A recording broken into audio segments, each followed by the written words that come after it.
Good afternoon, everybody, and welcome to the Hollywood 100, presented by NC811 Dig.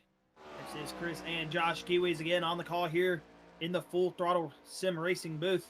As right now you're right on board with Robbie Bice, who's currently set the fastest lap here at Auto Club, 41.440. That 28 Hardy's Ford Mustang. Again, pretty strong here for Robbie Bice. We'll see how these guys qualify, but going into tonight, expecting to see some good action here. Beautiful Auto Club Speedway. As we know, the next gens will never see this track like this in real life. It'll be cut up in a short track by the time we go back to Auto Club next year in the next gen cars. So we'll get to see the next gens race on something so rare to ever see. We'll say that. A sight you'll never see in real life. We have it here on Full Throttle. So just another reason to check in as we're out on board with Shane Weldon Sr.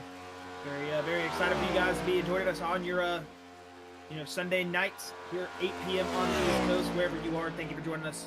As we say, we hope you had a great end to your weekend as we get ready to go back to the start of the week here. Hope everybody has a good week, and thank you for joining us here on this beautiful Sunday night.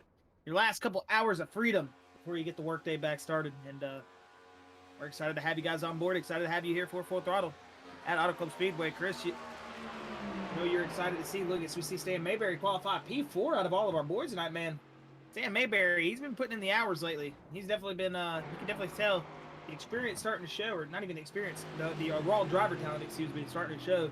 Stan not got a lot of experience, but that raw driver talent is starting to show out and Stan a little bit. He's been grinding, man. He's starting to look good. And you got that 89 of Dan Gallant. He's got himself up in 11th. So, yeah. Nathan Nickel, another one of those drivers who's been running very solid these past couple weeks. Picked up a podium last week and been looking pretty good. As Chris, going into tonight, man, who are you looking forward to here at Auto Club? I mean, you know these boys driving styles in and out more than anybody, better than anybody, racing with like about 80% of our field. So, what do you think expecting going in here tonight? And who are you expecting to be the guy here at Auto Club? You know, one of these 2-mile ovals. You know how these guys drive. Who are you expecting to be out front early? I'm honestly looking at probably gonna go out and say I don't know. I'm not really too sure. I do know that I was sitting in the Wolfpack Discord earlier hearing the talk that was going on. So I'm looking for those Wolfpack guys to do something. Not just saying that because I'm on their team in the Truck Series, but they said they had some interesting things worked up for this race. We're gonna see how those guys, as you see right now, they're sitting 1, 2, 3, 4. So looks like the Wolfpack guys do have something going on in that front four. Right now we're riding on board here with Brian Hubel. I mean, if I had to say anything, I'm gonna be watching out for Bradley Wilson though. I mean, we've seen a lot of Bradley, getting spun, getting checked up, having, last week especially, he had a lot go on in his race. So, to come back and win first place after all that, that's honestly who I'm looking out for. All right, so you're looking at 4-time winner, last season champion, and last week's race winner, and 3-1 of Bradley Wilson. So, that's a good pick, Chris. And looks like we've got our qualifying grid starting to go here as they're qualifying pretty short here in Full Throttle. 5 minutes. You get about 2 laps, and we got Robbie Bice going to be sitting on that pole position as it's all Wolfpack front lane here today. It's Robbie Bice going to be sitting there in that number 28 Hardy's Ford Mustang. He is going to be lining up on that pole position. And right to his outside, a familiar face in that Discord and in that, that's going to be that friend of Robbie Bice. That's going to be David Salter right there, sitting on that outside lane. So two good friends, 2 good teammates. And we're going to see some good racing, I'm sure, between these two early. It's going to be Shane Weldon Sr., one of the other not full throttle guy. I mean, he technically is a full throttle guy, but you know what I mean? Wolfpack guys. He's going to be sitting in that 3rd place. And, man, like you said earlier, Chris, Stan Mayberry, he might be the talk of the race here. Qualified P4 Auto Club. Good little qualifying run here from that Mellow Yellow 68. He's going to be lining up P4 on that 2nd row. Then it's going to be Casey Collenbeck in that P5 position with Logan Rhodes, who is yet to grid up yet, lining up in that P6 spot. Then we're going to roll to that 44 machine. It is going to be Daniel Ship lining up in that P7 spot. And that number 44 Chevy Camaro, as Chris seems like he is having a little bit of issue. Sometimes when it hops to scenic cam, hard to get it back. As Jimmy Green going to be lining up. You see that Jack Daniels machine right there lining up P7. Then it's going to be Jimmy Green in that number 23 machine lining up P8. Mean Jimmy Green going to try to pick himself up a good run here tonight. with Nathan Nickel, who's had a podium on the season, had some pretty good runs here. These open setup Mexican cars lining up P9. Then it's going to be Ed DeBauer rounding out your top 10 here in that Bass Pro Shops number 82 machine, with Dan Gallant lining up P11. Clayton Kincart, he's going to be lining up P12. I want to say that is a new name. Have not seen that yet this season. That 77 machine will be lining up outside of Dan Gallant in that P12 position. James Morgan, that number 43 machine, he's going to line up P14, or P13, excuse me, with Ryan Sword P14. Sturdy Binfield P15 as we hop through the rest of your field here. Matthew Fitz P16, Chad Hitchcock P17, Austin Rhodes P18 with Josh Abbey lining up P19 tonight.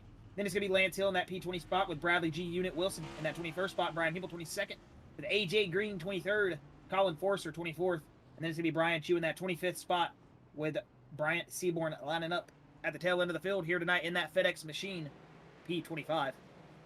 Looks like Brian Chu getting off to a little bit of a slow start, though. He will gather that position back as we got some positions shuffling around here under this gridding process, as you've got a lot of good-looking race cars out there tonight. We're going to be seeing these boys take the green flag here in just a moment under the lights here at California for the Hollywood 100 presented by NC811 Dig.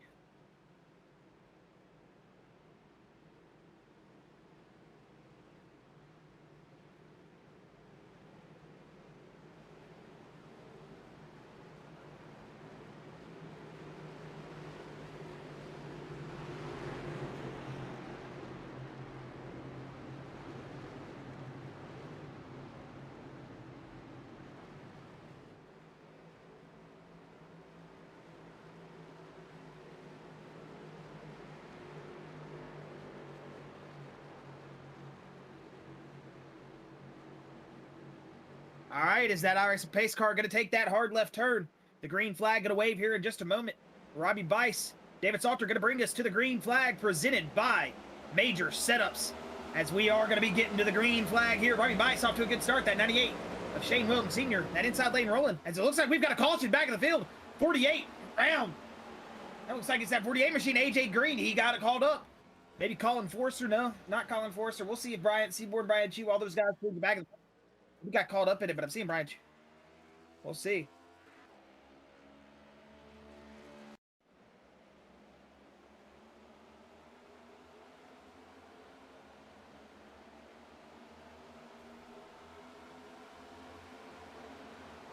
Oh, you see Brian Chu getting slowed down there. Let's go back and see what happened. It looks like that inside lane checked up. He looks like he went on the outside of Bradley Wilson. And then tried to cut it back down, and he went over the nose of Bradley Wilson and then up the track. Whoa. Big jump there from Colin Forster. And that 9811 dig car getting around that little bit of a wreck, as you saw the 48 there. AJ Green going off the front bumper there of Bradley Wilson. Maybe a little bit of a net code coming down on top of him, but yeah, definitely not what you want to see on the first lap.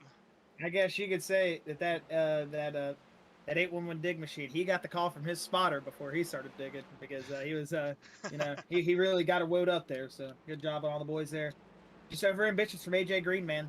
And it's the first lap of the race. You're just now taking initial green, and he takes it 3 wide down the middle. Bradley Wilson, him and make contact, and you know, nobody else is gonna get any damage for this. Really, it's just gonna be that AJ Green machine, unfortunately, and you know, that's just eagerness and the over ambition sometimes gets some of these drivers. They're so antsy to go. And you see sometimes it comes back to bite you in the rear end. Unfortunate for AJ Green here early, man.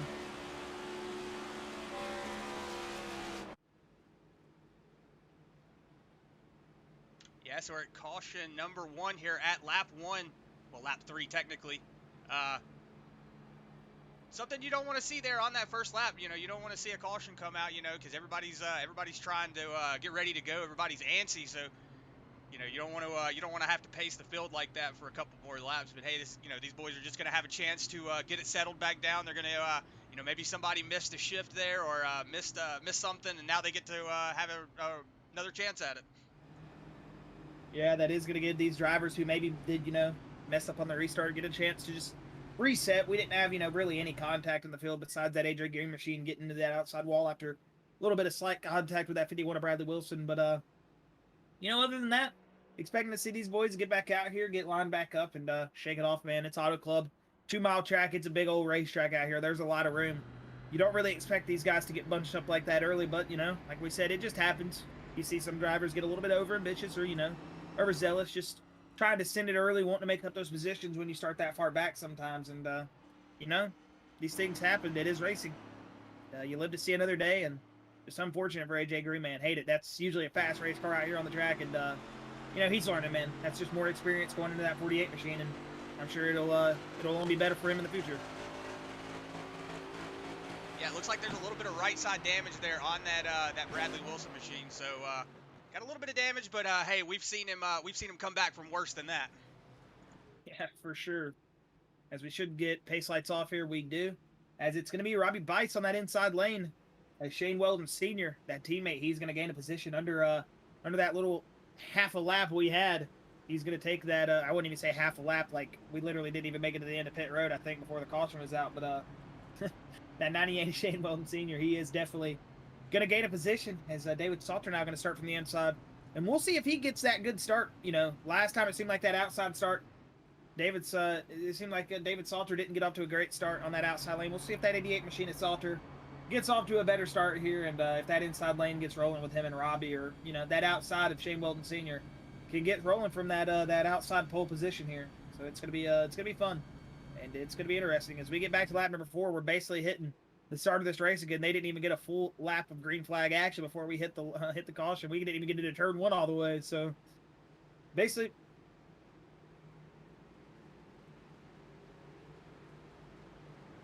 as we're going to be rolling through here, as the green flag, that we started the race, only didn't even get full lap. We'll let this green flag also be, I'm bending the rules here. I mean, these are my rules now. So this green flag going to be presented by Major Setup Shop as well. Came on board here with the league this season. Thank you to those guys and all the affiliates with them.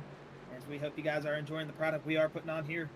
As that 28 of Robbie Bice, Shea Weldon Sr. going to be bringing us back to that Majors green flag here at lap number 4. That's a green driver. Robbie Bice off to a good start. Looks like that inside lane of David Salter maybe not off to a great start either again on that inside lane. It looks like Shane Weldon Sr. is going to have the wheel in front of him going into the inside of the turn. But that 88 David Salter should get her wound up here in turns number 1 and 2. Get under that. Oh, as we got 3 wide between 84 Case Collenbach. And that 98 of Shane Weldon Sr. is here we come out of turn number 2. Down the back straightaway for the first time tonight. A lot of drivers fanned out through the field. We got 3 wide back behind our first, second, and third position. These boys are rolling here, as they are digging down the back straightaway here. Lap number 5, as it's going to be that 88 of David Salter now peeking to the inside of that 98 of Shane Weldon Sr. The 2 Wolfpack teammates. They're not going to give each other any room. We know we all race over there in the Wolfpack. When we're racing on Thursdays in the Truck Series, when I do decide to get down in the rig or, have the time to, make a race. Oh, as I say that, though, Case Collenbach, big run. I was watching that 8 of Logan Rhodes give a big shove to that 84 of Case, and he came right up to the back of that 98 of Shane Weldon Sr. But, one thing about and one thing about these full throttle guys, yes, but these Wolfpack teammates, they might be teammates, but they're going to race hard. As I say that, Casey Collenbach, he's in that outside lane of David Salter. Salter going to be hung to that bottom lane here. Looks like his car maybe not rolling here early like that 28 of Robbie Bice. Robbie Bice seems like he's got a decent little pace out there as he leads this pack here, lap number 6. These boys are rolling, though. They look pretty good. As you see that 44 Daniel Shipp, a little bit of wobble here from him. Stan Mayberry fell back 3 positions on that initial start. Now to this initial restart here we had just a moment ago. He's sitting in that 7th place, qualified 4th. We'll see if that 68 Mellow Yellow machine has any race pace like he did the qualifying pace. As you know, qualifying pace, race pace, 2 different things. You're hitting your marks all day in practice. You get out here, you got 5, 6 race cars all around you at one time. It really disrupts that air bubble. As I say that, something seems to be disrupted. Caution out. Looks like it's that one machine. That's Lance Hill. Unfortunately, that Ally Do It Right machine did not do it right, as it looks like Matthew Fitz is involved as well. That number 2 machine. Unfortunate for Matthew Fitz, man. As I'm going to keep throwing Fitz until Matthew Fitz doesn't get wrecked out of the race. Yeah, you always call it every week, Josh. He seems to be the driver that's just always in the mess. You see the number 1 going off of the quarter panel there. Ooh, he almost gets it saved, but it just snaps back. Oh, and it just takes Matthew Fitz out. You see, ooh. Yeah, big damage that 2 machine. We had the honor of seeing Fitz race on the dirt, man. We got to call the Bluegrass World 100 with just about a week or 2 ago. Was it a week ago? It was about a week ago, wasn't it? It was Wednesday? Last week. Last week, yeah. So, and that was cool getting to see those guys out on the dirt. Some of the Sparkle Unicorn guys out there, Jonathan Coombs and company. So, it was fun to see those boys out there, but unfortunate for Matthew Fitz. It seems like He brought that dirt. He brought that dirt to with him here. He got sideways, and that's unfortunate for Matthew Fitz. That's not where he wants to be here at Latin Break.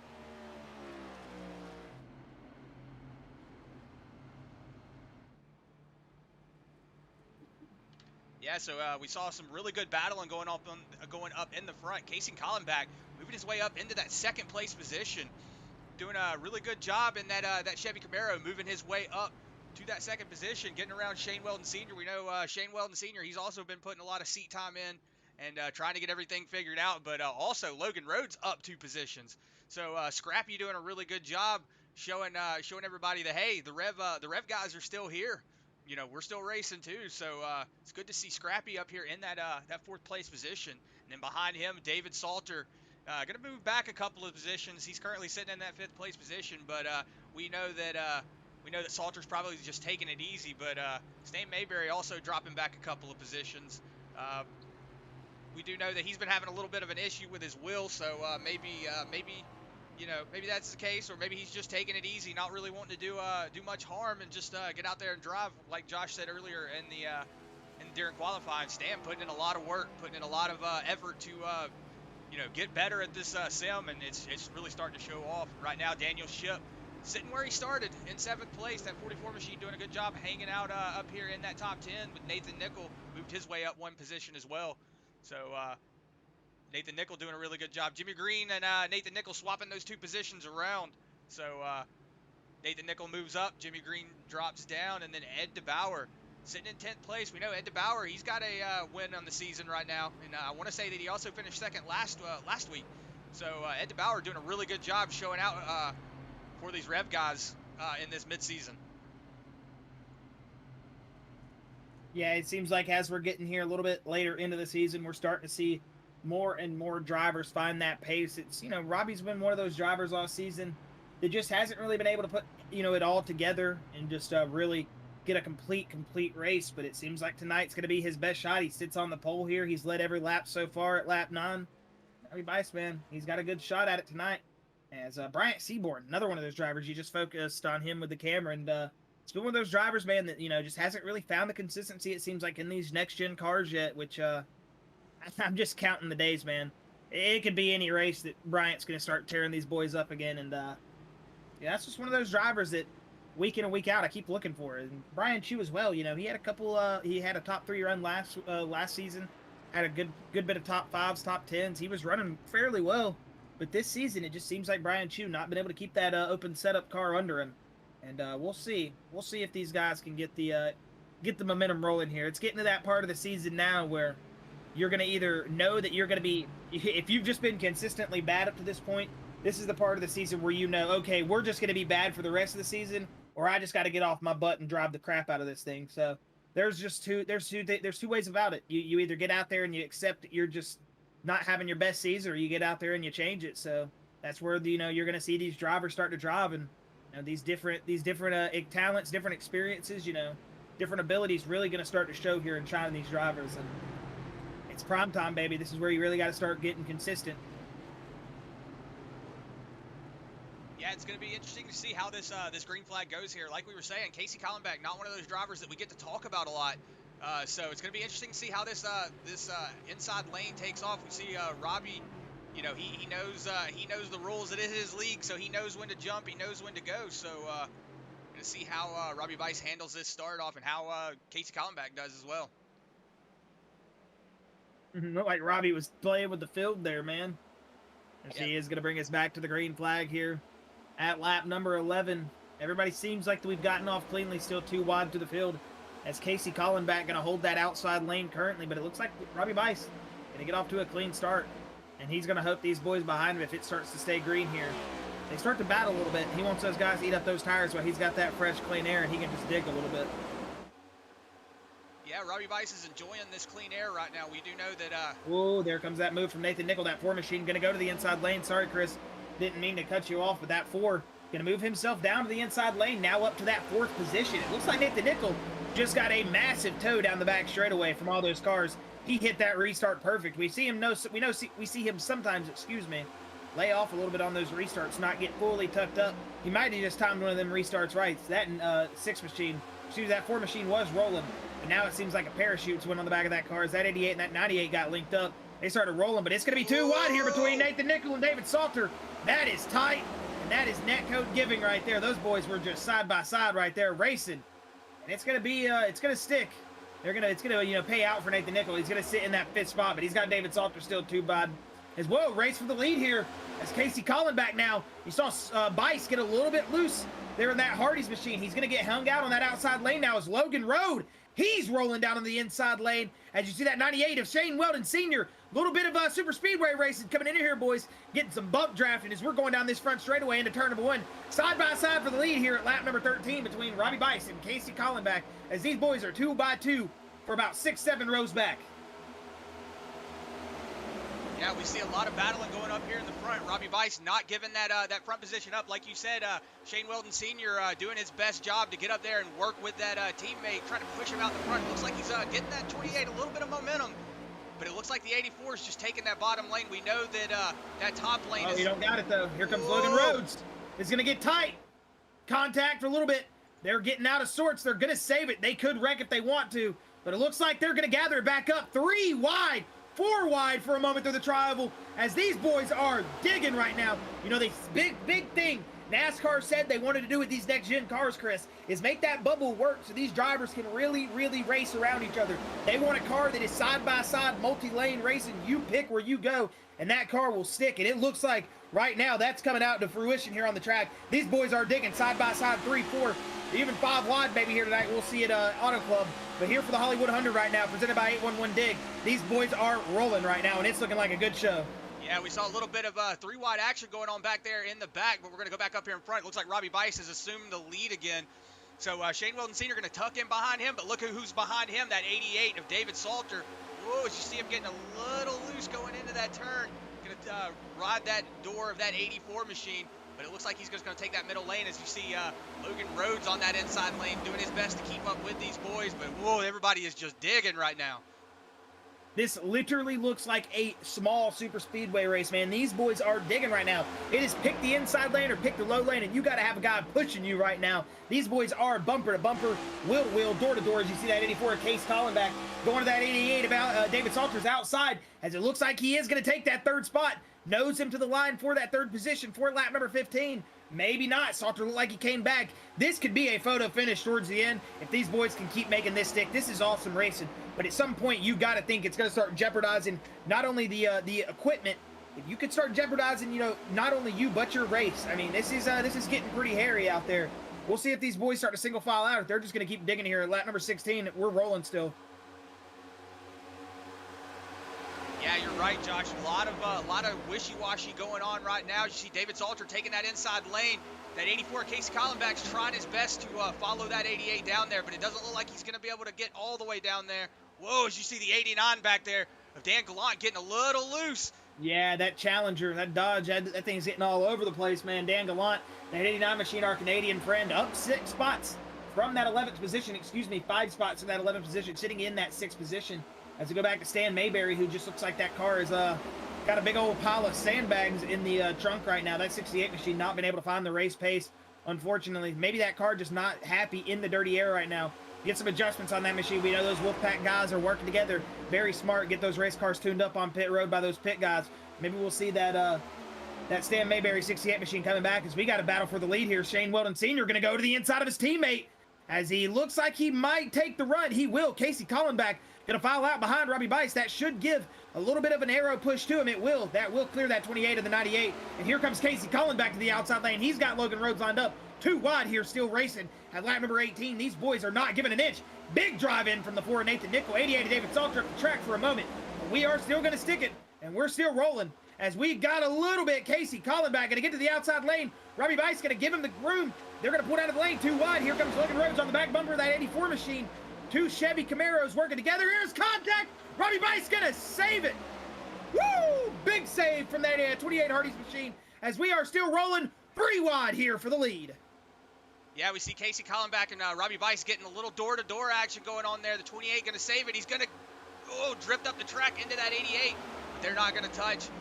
David Salter probably going, man, what are you doing? But You see, they are going to clear. Whoa, as 89 to Dan Glock gets into the 82. Salter Bice contact, but they're going to gather it out.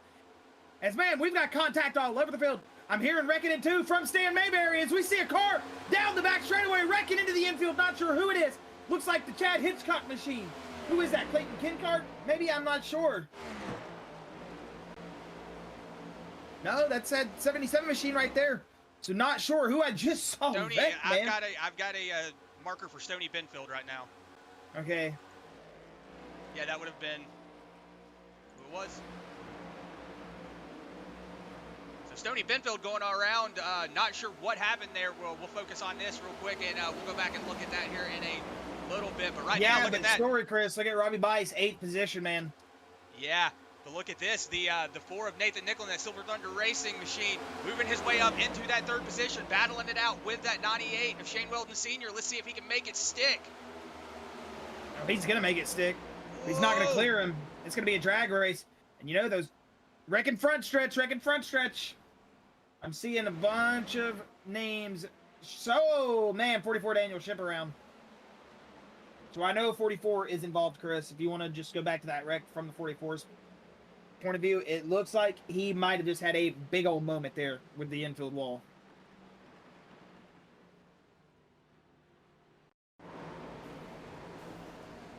Oh, it was Robbie Bice in the 9.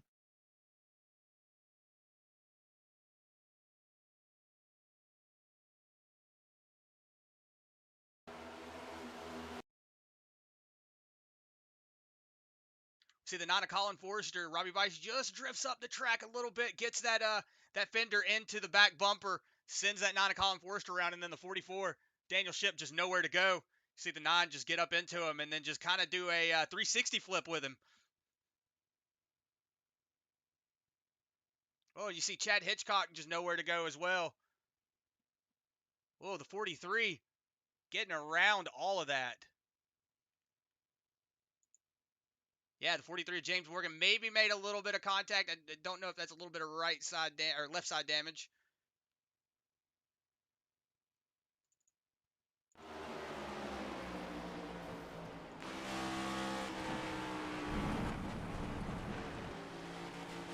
And that looked wild seeing Daniel Ship in the air like that. Woo.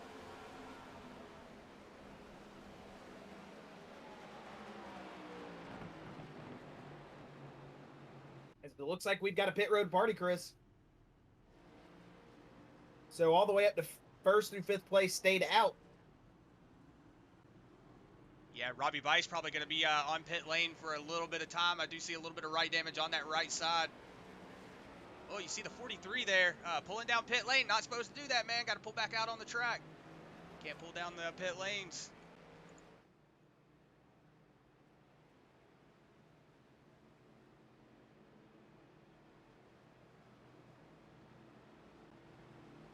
All right, with a lap 22 of 100. Got David Salter not going down pit lane, so a little bit of a pit strategy there from that 88 machine. Matthew Fitz and Brian Hubel, they were involved in a wreck earlier, so those two going to be out on the track with a little bit newer tires.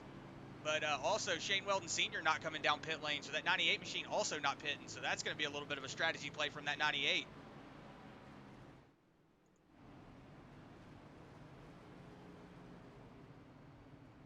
Looks like Stan Mayberry had a change of heart. He decided to come down pit road, Chris. Only leaving 4 drivers out there who didn't come down on pit road this time by for the caution under caution.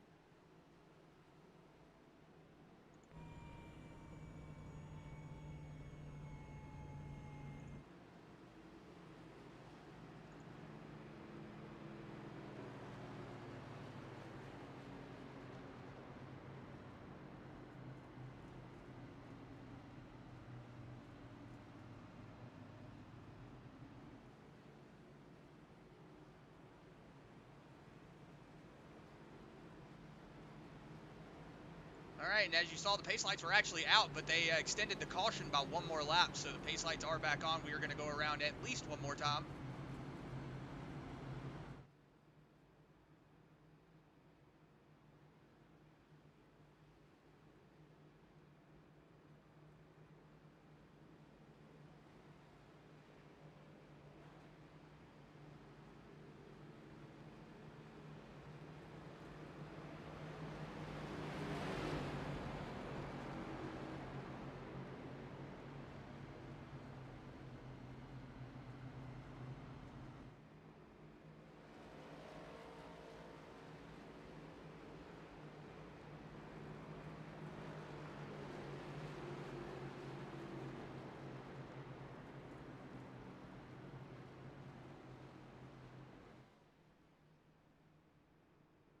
All right, Chris, we're just getting a little bit of word from race control information.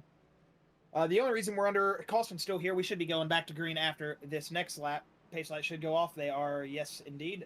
Okay, so that last wreck right there, Stan Mayberry went down pit road to avoid the wreck, and he had his black flag cleared, which is rules of Full Throttle. The only black that will be cleared is going down pit road to avoid a wreck, but that's besides the point. He did get that black cleared, which raised the question of Brian Chu, which multiple drivers, did a test for Brian that, he said that I called out whatever, and nobody in race control heard it. So to just, correct that mistake, they extended the lap by one caution, or extended the caution by one lap, excuse me, and they waved Brian around for that, and yeah, so Brian Chu is waved around the pace card that one time, and just try to make it a little bit more fair.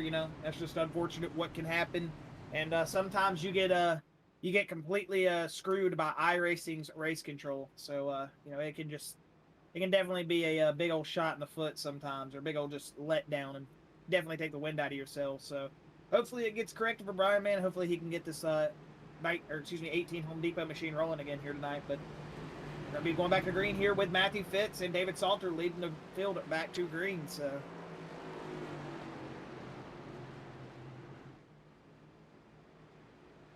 All right, we're going to see if this Team Sparkle Unicorn number 2 of Matthew Fitz has anything to duke it out with that 88 of Robbie Bice. Let's see how this is going to go. David Salter not being on any tires. It's going to be interesting to see. And then you see the 2 missing that deck lid back there. So, woo, it's going to be a crazy start here as the 88 gets out to a really good jump. See if he gets up here in front and clear. Yes, he does. He clears that 2 of Matthew Fitz.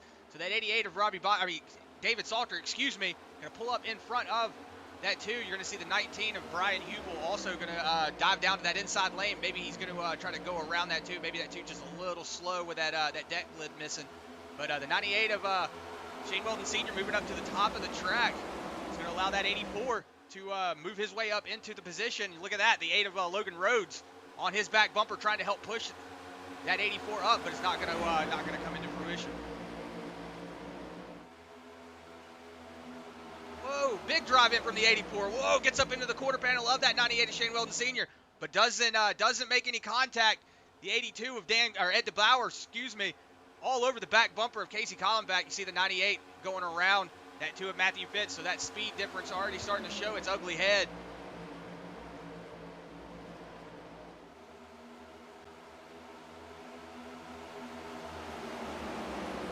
Oh, you see the 19 of Brian Hubel getting up the track. Look at that, the 84 of Casey Collenbach making a move to the bottom of the track. Oh, you see Jimmy Green moving out behind that 51. That Shenandoah Shine, Bradley Wilson. Oh, the 19 of Brian Hubel really loose up in the middle. Oh, that 51 going to make it around. Yeah, we're starting to see some heavy pack racing, Chris, and you were talking about that 51 at the start of the race when I asked you who you were hitting on. Who you were hitting on? That's kind of funny. Who you were picking for the race? You said that 51 of Bradley Wilson was your driver, and right now, man, it looks like he's making big moves. It's 3x3x3. Woo! We were 3 wide for 3 rows, and we're gonna be 3 wide. But reckon there it goes. Shane Weldon Sr. contact Ed DeBauer, James Morgan, 28 Robbie Bice involved, 19 as well. We've got big trouble here at lap number 27.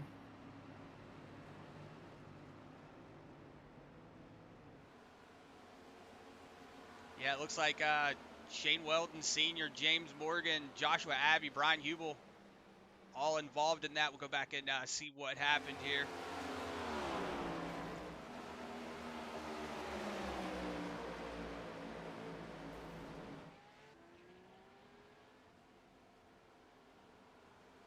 Okay, I guess it won't go back and show us what happened. Well, you're on Jimmy Green.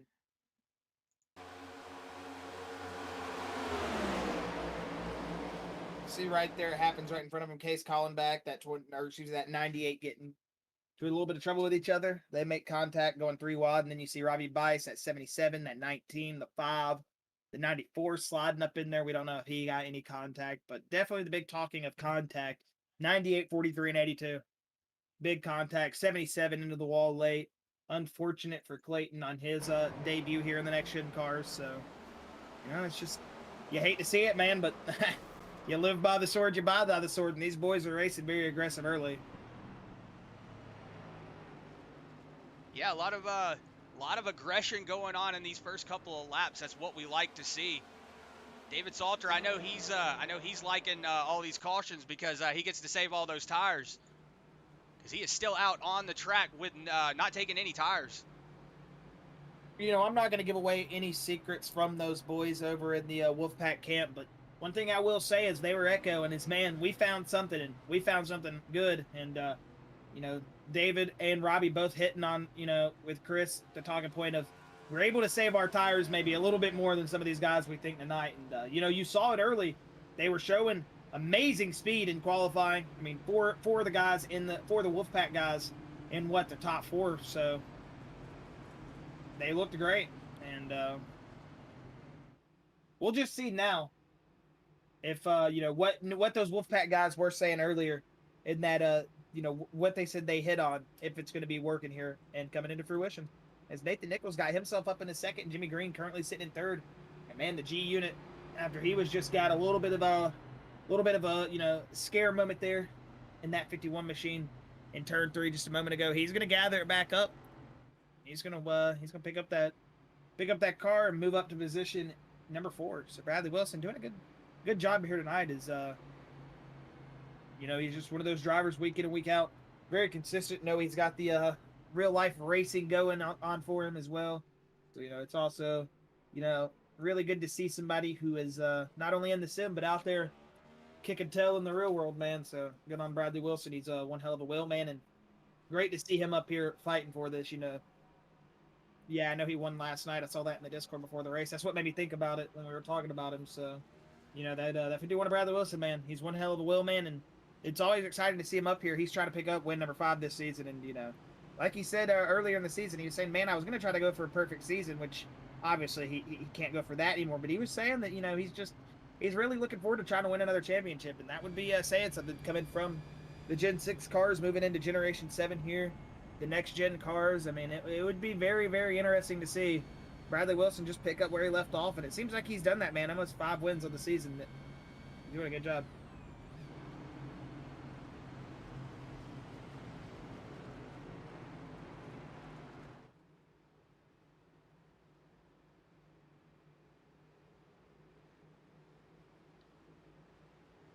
Yeah, Josh, I heard you touching on Bradley Wilson earlier. Yeah, I want to say that he did win a race actually last night. I don't have it pulled up in front of me, but it's good to see that that Shenandoah Shot 51, doing things in real life. Getting them wins in real life.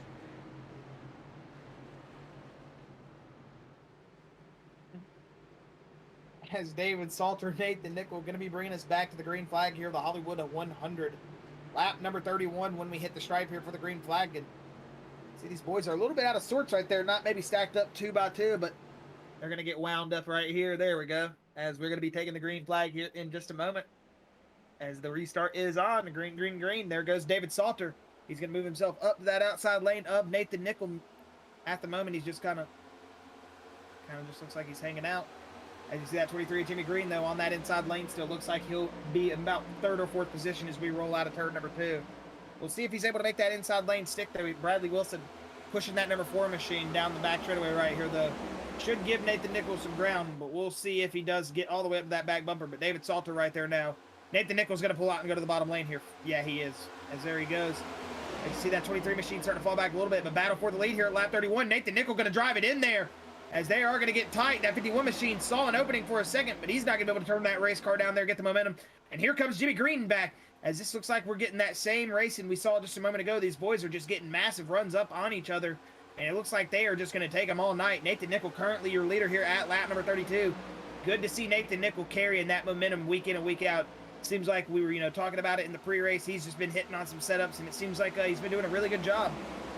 And seems like this week, again, that 4 machine rolling good, that Chevy Camaro. A little bit of front-end damage, but right now they're rolling pretty out in that lead as he's got the 880 David Salter all over that rear bumper. 51 of Bradley Wilson pushing as well.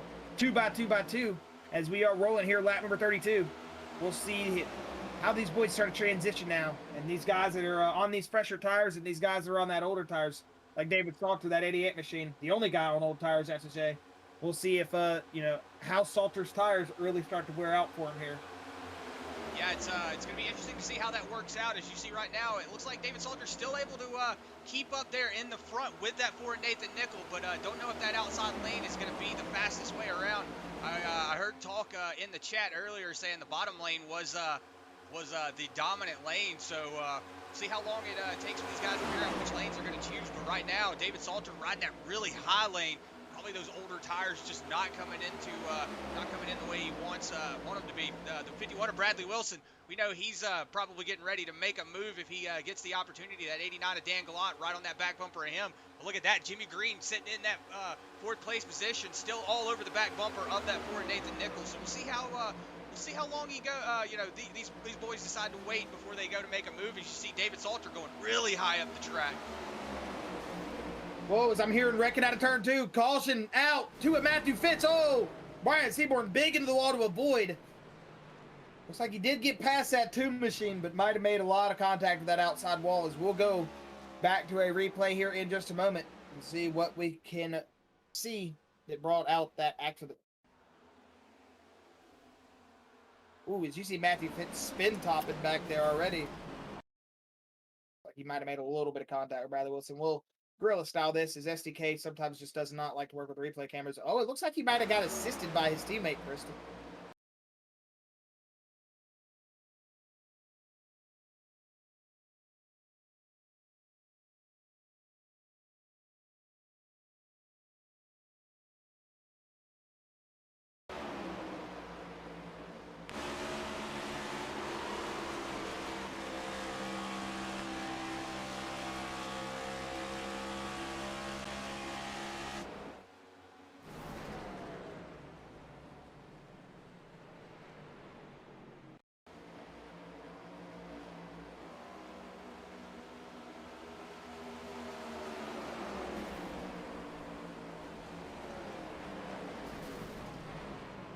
So I think I was actually muted that whole time. I was just saying that, yeah, it looks like that 94 was all over the back bumper of that 2 machine, and just got that little bit of an extra push and sent him around. As old DW would say, "Oh man, no, that's a teammate."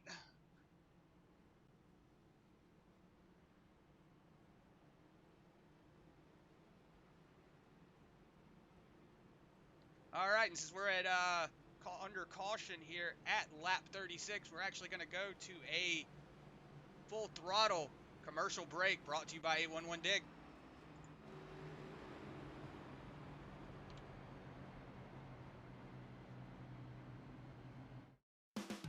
When do you plan on putting in that new fence we've been talking about since last summer? I guess I could start tomorrow.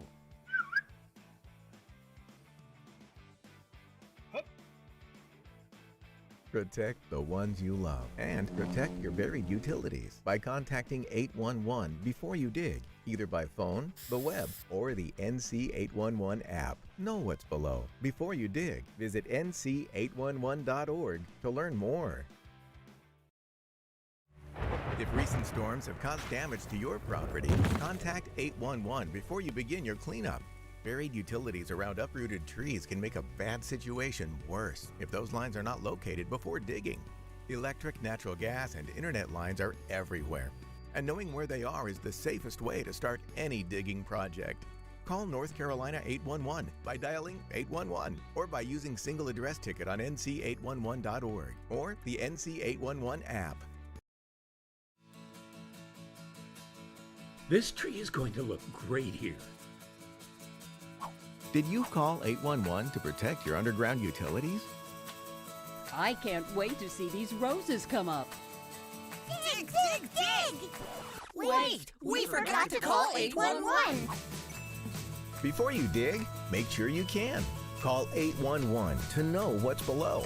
It's up to all of us to protect the ones we love.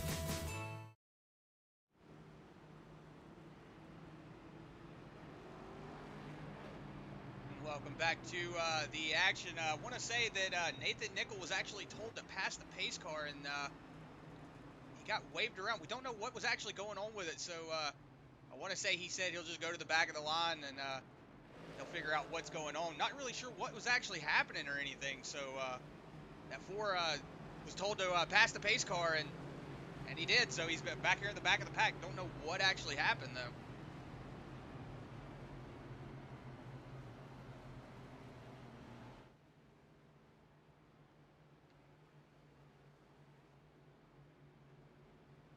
As I want to say, the caution lights are back out.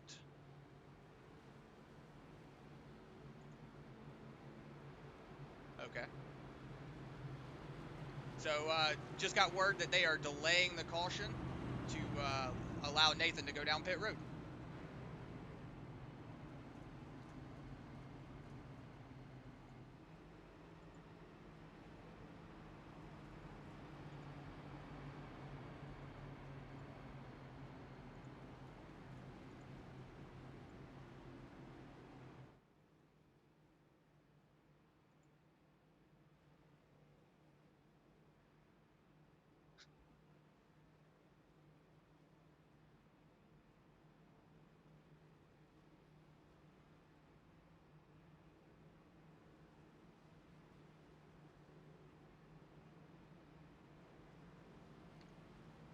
All right, and see the caution lights coming back on, so we're at least going to go around one more time. Just want to give a big shout out to the Facebook and YouTube stream. So anybody that's out there on Facebook or YouTube, just give us a shout out. Let us know what drivers you're going for. Let us know what you're looking for out here. Let us know if anything interesting you see that we've missed or anything like that. So just go ahead and give a shout out. You know, what drivers you want to win, what drivers you think could win, you know, something like that. Just give us a shout out in the chat and we'll read it on stream.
All right, so we are going to be getting back to green flag racing here. As sorry, iRacing is just completely kind of messed up the running order here. Bradley Wilson's actually second place. It's got Nathan Dickel tail into the lead lap, or the lead lappers, even though he's in the lead. So yeah, I'm not sure. As we're just gonna be back to green flag, as I think the only way to kind of fix the field right now. I think the only way to be able to fix the field right now is if the caution was to pop out fast. Yeah, but I guess we'll just roll with how just having to play the hand hand that we got dealt right now, but Bradley Wilson, that G unit in that Shenandoah Shine, 51 machine doing a really good job out here in the lead. He's got that 89 of Dan Glott all over his back bumper, but look at that, Jimmy Green moving his way out on that inside lane. Jimmy Green making a move in that Rev Machine 23. He's got Logan Rhodes right on his back bumper as well. So Logan Rhodes, oh, look at that, Jimmy Green moving his way up into that second position. Look at that, we got Austin Rhodes. Okay, so we've got this is to get the field settled back out. Everybody's just been talking about it. They noticed the same thing as me. It's just weird how it put Nathan towards the tail end of the leaders, man. That's just, and it's nothing Nathan did, so, you know, it's not Nathan's fault. He can't help it. That's just awkward, you know, what just happened, that whole situation, so.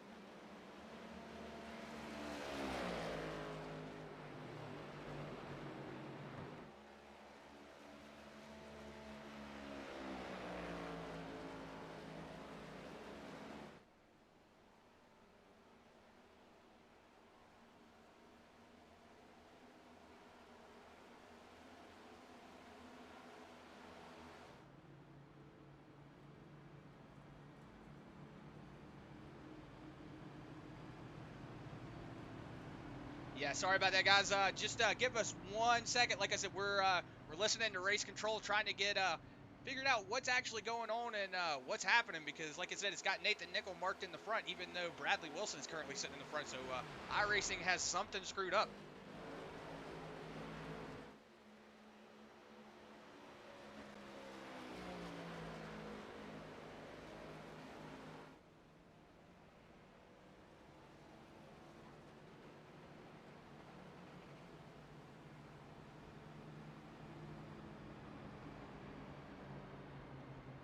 Yeah. Okay. All right, Josh. All right, Josh, you want to come in and explain what just happened? I thought I was No, I'm sorry, I had you muted. Man, okay, so they threw the caution there. So Nathan Nickel, since he was at the tail end of the lead lappers, so they threw the caution, and the pace car picked him up. It fixes the field back, cycles it back behind him, and there we go, voila. It's like Houdini magic. Everybody's here, so. Yeah, so There in you theory, go. so in theory, what you were saying is, even though he was on the lead lap, he got waved around somehow, and Okay, so when we had that last caution, that actual wreck, it just straight waved him around the pace car as soon as the caution popped. So something in iRacing bugged with the pace car. It sent him around in the rule setting. Race control, something, I don't know. So we were trying, or not we, but they were trying to fix it in race control and couldn't figure it out what to do to fix it. So right now they're just waving all the guys because it actually put the guys that were only a lap down, 2 laps down, because of all that, you know, shenanigans. Nathan coming to the back of the line, bound the lead lappers, and, you know. So now we're just fixing it all out. Give us a couple laps. It'll all be settled. Yeah, we're losing some good prime green flag racing time, but it'll be worth it. These boys are going to get their, you know, we're going to get the, you know, we're going to get fair racing here. So the caution's going to be 2 laps to green here. So just got word we're going to go to a NC 811 dig commercial break here just one more time and get a word from our main promoter, or main sponsors. And a big shout out to those guys over at NC 811 dig.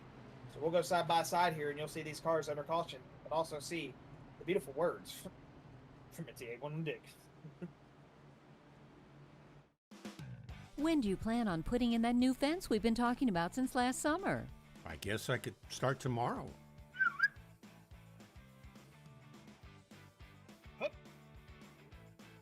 Protect the ones you love and protect your buried utilities by contacting 811 before you dig, either by phone, the web, or the NC811 app. Know what's below before you dig. Visit nc811.org to learn more. If recent storms have caused damage to your property, contact 811 before you begin your cleanup. Buried utilities around uprooted trees can make a bad situation worse if those lines are not located before digging. Electric, natural gas, and internet lines are everywhere, and knowing where they are is the safest way to start any digging project. Call North Carolina 811 by dialing 811 or by using single address ticket on nc811.org or the NC811 app. This tree is going to look great here. Did you call 811 to protect your underground utilities? I can't wait to see these roses come up. Dig, dig, dig! Wait, we forgot to call 811.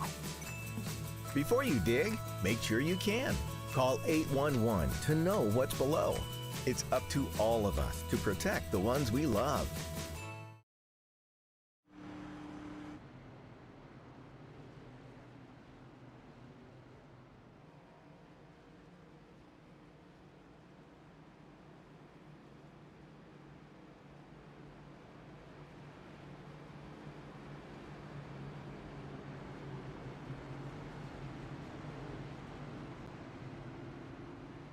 We welcome you back here as we are about to get back to green flag racing here. Got everything settled out. Nathan Nickel back up there in the lead. Bradley Wilson is outside. We are going to be restarting the proper way. Everything's back to good here, and we are about to be rolling. As we're 5 laps away, excuse me, from that halfway point when we hit the stripe. That's going to be that iRacing pace car bringing the field. Through turn number 3 and 4. Pace car driver, man, he should get driver of the day out here. He's led the most laps here tonight, done a good job, and really I'm just kidding, keeping the tires on that thing. But Nathan Nickel, man, we'll see if he gets a good start here, or we know how that 51 of Bradley Wilson can be on these restarts. Moved himself up 20 spots if he gets in the lead, 19 currently. So he's sitting in that outside position as we get back to green here. And it looks like that inside lane got off to a little bit of a good restart here. We got a little bit of a stack up towards the back. But Jimmy Green going to be to that inside of Bradley Wilson as we go off into turn number 1 and 2. Yeah, it looks like Nathan Nickel got off to a really good jump, but Jimmy Green doing a really good job hanging back there with that 51. It's going to be a drag race down this backstretch. Let's see if Logan Rhodes, if he's going to tuck down to that 23 and help him out. Doesn't look like it. It looks like he's going to go with that 51 Shenandoah Shine of Bradley Wilson. So we'll see if that inside lane starts to fall. Whoa, as Dan Gallant looks like he was going to try to make it down into that middle lane, but decided against it. As you see that 12 Boston Rhodes, that Sparkle Unicorn machine getting up here into that top 10, currently sitting in 7th position. So he's battling out with that 5 and that 811 dig machine of Joshua Abbey. So let's see if whoa, look at that, 3 wide. You got a Sparkle Unicorn sandwich back there. You got that 94 Brian Sword and that 12 Boston Rhodes. Well, look at that. David Salter going to make it out of that little bit of a sandwich that he got himself into. But look at this. Bradley Wilson. I was going to say, it looks like Bradley Wilson's making that move for that lead. But look at that. Jimmy Green on that back bumper there of Nathan Nickel. But look at that.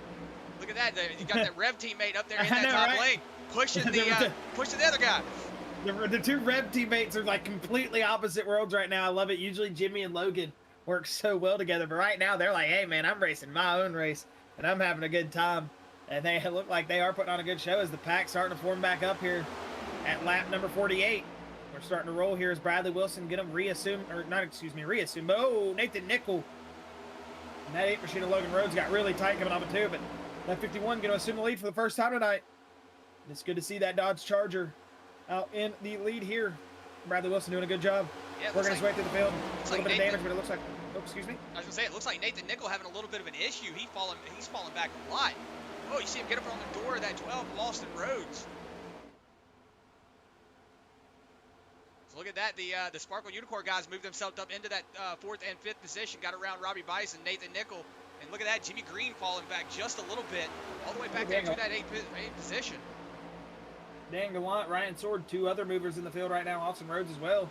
They're currently sitting up in that top 5 as Dan Gallant sitting 3rd. As you see Logan Rhodes now from the hood view of Dan Gallant making that that push. As you see that run you get, and just a big push to that 51 machine as they roll off into turn 2. Contact! Dan Gallant! As I say contact, it might have just been him getting loose. As on board, it looked like he was getting a little bit of contact, but look at this, Scrappy moving his way up into the lead. Whoa, not yet. Whoa. He's going to lead lap number 50. Oh, it's contact, David Salter, Nathan Nickel. Around goes the 4. Jimmy Green's involved in it.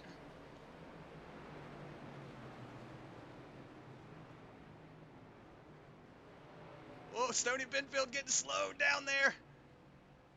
see David Salter just on the gas trying to get it going. I don't think it's going to work that way, bud. Oh, Salter is heated.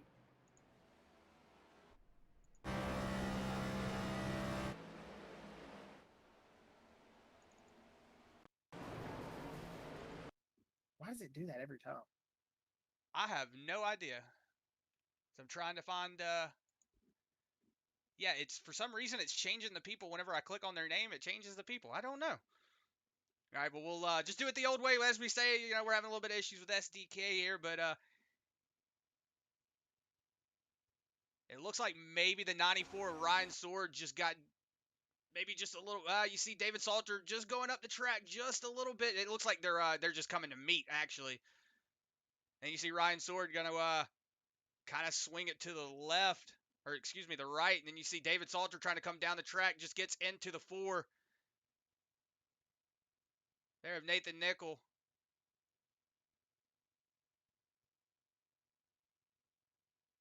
Yeah, I don't know. I really don't put that on anybody, man. That just seems like they were all racing hard back there. Yeah, That's just been the theme of the night. Just aggressive racing. And like we were saying earlier, you live by that sword, you die by that sword.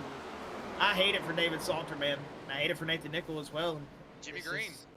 Yeah, Jimmy Green also. That 23 machine, just kind of an innocent bystander. But when you race hard 3 wide like that, you know, pretty much all race, that can come back to bite you tough, as it does right there, as it looks like we're going to have another one of those split decisions, Chris. A lot of people coming down. 4 people staying out. Bradley Wilson, Daniel Lott, Ryan Sword, Austin Rhodes deciding to stay out.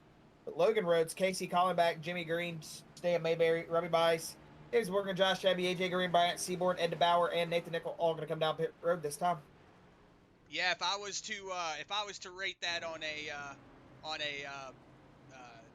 accountability scale, I would say that's just a racing incident, honestly. Yeah, that was just all those boys right there fighting for the same real estate, man. And, you know, like we were saying, it's just what comes with the product, you know. You see Super Speedway racing in the current package, you know, in real life racing, what it produces. I mean, these guys are always getting out there, and, you know, you're expecting the race car going into Talladega not to make it back in one piece about 98% of the time. So, you know, it's just a product of the racing, man. Your decisions, you know, they have actions. You know, your consequences, they come around. Or your actions have consequences. Everything comes around, man. So you sit and race 3 wide all night. It can come back to really bite you, and it stung a lot of good race cars tonight. And right there, it just took out a lot of good race cars as well. And you know, I'm one of those guys that I like to try to analyze the wreck to the farthest I can and say, okay, this guy was 100% to blame, or this guy was 100% to blame. But right there, just off the bat, I can tell you, purely 100% a racing incident. I wouldn't put the blame to anybody besides, hey, we messed up.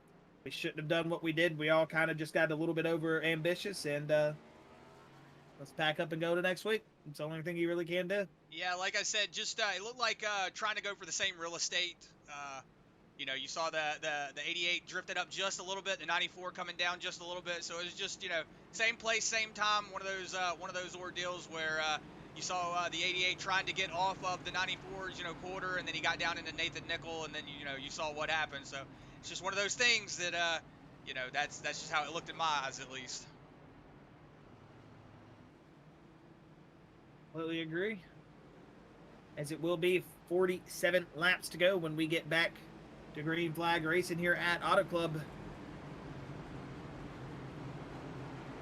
So we've been out here for about an hour now in the beautiful virtual Auto Club Speedway. And Chris, you know, in Fontaine, California, you know, it's attracted, you know, me and you when we first got on the platform, you know, weren't too big on. And as we've raced it more and more, come to love Auto Club. It's an awesome track, man. It's really fun. It's gonna be weird that this track is gonna be a short track about this time next year. So yeah, it's one of those unfortunate things. This is one of those tracks that you know, it's multi-lane, multi-groove, multi-everything. You can get out there and run pretty much any lane you want and still, you know, find success. So it's one of those tracks that I really grew to love once I practiced it for you know a few days and really got the hang of it. I really loved this track. It's gonna be sad to see it going away, but hey, like you said, we're still getting to see it here on that virtual platform. So not much is really gonna change, is it? Green flag's out. Looks like that 51 of Bradley Wilson's going to get out to a good jump. You see Dan Gallant pinching that 94. Ryan Sword down. It looks like Ryan Sword's going to go ahead and take over, or at least right now assume that second place position. We'll see if Dan Gallant battles it back coming down the backstretch, but he's got that teammate Ryan Sword does of Austin Rhodes right behind him, so we'll see if that Sparkle Unicorn team can pull something out of the hat of tricks that they have and get up here into that lead and start mixing it up with Bradley Wilson. Yeah, and it looks like Robbie Bice is on his redemption run. He's got Logan Rhodes behind him currently. Contact there from 94 Ryan Sword into the 89 of Whoa, look at Stan Mayberry. Yeah, Stan Mayberry sees a hold that he's trying to take, but decides against it. Now we're going 3 wide down the front stretch. Whoa, Dan Gallant gets into the corner of 84. Casey Collenbach. Oh, big slam there. Green flag's still out though.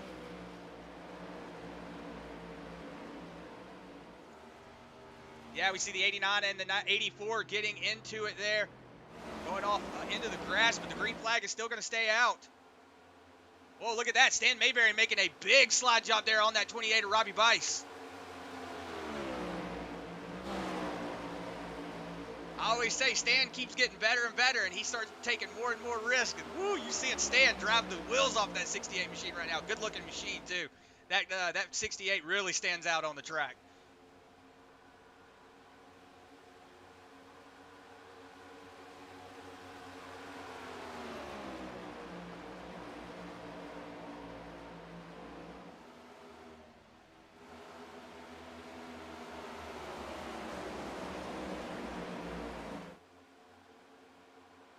So right now you're seeing Ryan Sword all over the back bumper there of that 51 of Bradley Wilson. Let's see if that Sparkle Unicorn machine is going to give him any of the business here. See if he can take over that first position and at least lead one lap. Looks like Ryan Sword still having a little bit of a gap that he's got to make up here, but we do know that these draft tracks, they are very, very draft heavy. So that draft will suck you right back up to that back bumper, as you see right now, that 84. Catching that 51. Running that inside lane. Look at who is in third place right now. Stan Mayberry moving his way up into that third place. Getting around that 12 of Austin Rhodes. We got Logan Rhodes right behind him, so Scrappy is falling into that 5th place position. Robbie Bice still in this. Currently sitting in that 6th place position. Josh Abbey in 7th. Bryant Seaborn in 8th. Stoney Benfield in 9th. And AJ Green is currently sitting in 10th. Whoa, look at this. 94 of Ryan Sword going to get her on that inside. Whoa, look at Stan pushing up into that 51. This outside lane should have a little bit more momentum going into the corner. Let's see if that 98 is going to clear the 94. He does. So Stan Mayberry going to assume that 2nd place position. Whoa, gets down there on that white line. Maybe wash it up just a little bit. That's going to allow Logan Rhodes to take. Whoa, Stan's leaning all over Logan Rhodes. Oh, my goodness.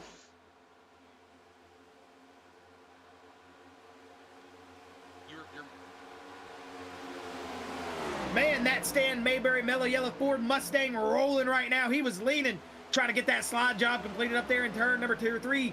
That last time by. But look at that, Chris Scrappy working his way back up here. That Milwaukee machine going to be in the lead now. Bradley Wilson going to have to get behind that number 8 and that Milwaukee Chevy Camaro. Man, if it's anything like those batteries, those M18 Milwaukee batteries, woo, he's running all night. Yeah, and look at who you've got back here in that 4th and 5th position now. You've got Austin Rhodes and that 94 of Ryan Sword. They're going to be linked up now, so it's going to be interesting to see how these Unicorn guys get to work together up here in the front. As you see Stan Mayberry falling back just a little bit. Maybe he's trying to pick up that 28 of Robbie Bice. So we'll see what's going on up here. Yeah, you see Houdini act going on there. Logan Rhodes realistically should be able to pull away, Chris. He's got 30 lap fresher tires than the rest of the field behind him, besides, a couple of the guys, Stan Mayberry and company, of course, those guys. But between these guys right here, these, the guys he was racing, Bradley Wilson, Austin Rhodes, he's got lap 51 tires. Was his pit lap last time these guys pitted? Lap 21. So he's definitely a 30 lap advantage. 9 lap old tires right now. Logan Rhodes on a mission. Riding on board here with Stan Mayberry. You see he's going to go ahead and assume that 5th place position. Let those Sparkle Unicorn boys get around him. See Ryan Sword looking like he was going to take that inside lane, but decided against it. He's going to tuck back up to that back bumper of Austin Rhodes. But like you were saying, Josh, Scrappy got a little bit better tires than everybody in front of him. So it's going to be interesting to see how these boys handle it out back here. Logan Rhodes doing a really good job being up here in the front here at lap 61 of 100. So if he can just hold it out here, he could have a good race in front of him. Coming up on that lap car, the 44 Daniel Ship as well, as he's currently 29 minutes back. So he has been in pit road for a long time, getting damage repaired from that early wreck where he did his somersault flip down the front straightaway in the grass. So 44 Daniel Ship still out here rolling that Jack Daniels machine somehow. And he's still out here, so good to see him still out on the track. Just turning as many laps, trying to get as many points as he can.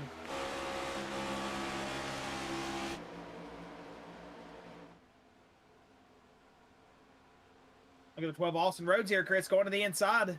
His teammate not going to go with him in that Sparkle Unicorn machine. Interesting decision from Austin here, is that bottom lane here late in the runs has looked like it has just stalled. Ooh, excuse me, has just stalled out. As it doesn't look like it's going to stall out at the moment. That 12 machine of Austin Rhodes actually just had a really good drive through out of turn number 2. He's going to be all up on that back bumper of the 51. We'll see if he goes the inside lane. Stan Mayberry looks like he was going to maybe think about it, decided against it. He's going to file in behind these Sparkle Unicorn guys, but we've got a good little pack here, 5 race cars rolling at lap number 62. This is your battle for position number 3 here. Is that 94 of Ryan Sword coming back to his teammate. 2 Sparkle Unicorn guys really just pushing each other to the limit here. So looks like Bryant Seaborn got himself up in the top 10, up 18 spots from where he started. He's currently sitting in that 8th spot. Nathan Nickel, after all that big damage, unfortunate wreck for him with David Salter and company on that last caution. He's currently sitting 12th. He got that 94 though now, making a jump out to the bottom lane. Yeah, it looks like he was going to decide to go to that inside lane, but decided against it. We're going to see. Looks like Austin Rhodes is starting to get into a rhythm here. He's starting to catch that 51 Bradley Wilson. So maybe that 12 machine Austin Rhodes starting to find something in that car that he didn't have before. But like we said, Logan Rhodes currently sitting on the best tires out in front. So Logan Rhodes definitely has the better equipment, but we'll see if he's used it up or anything, because right now it looks like Austin Rhodes is on a really big tear.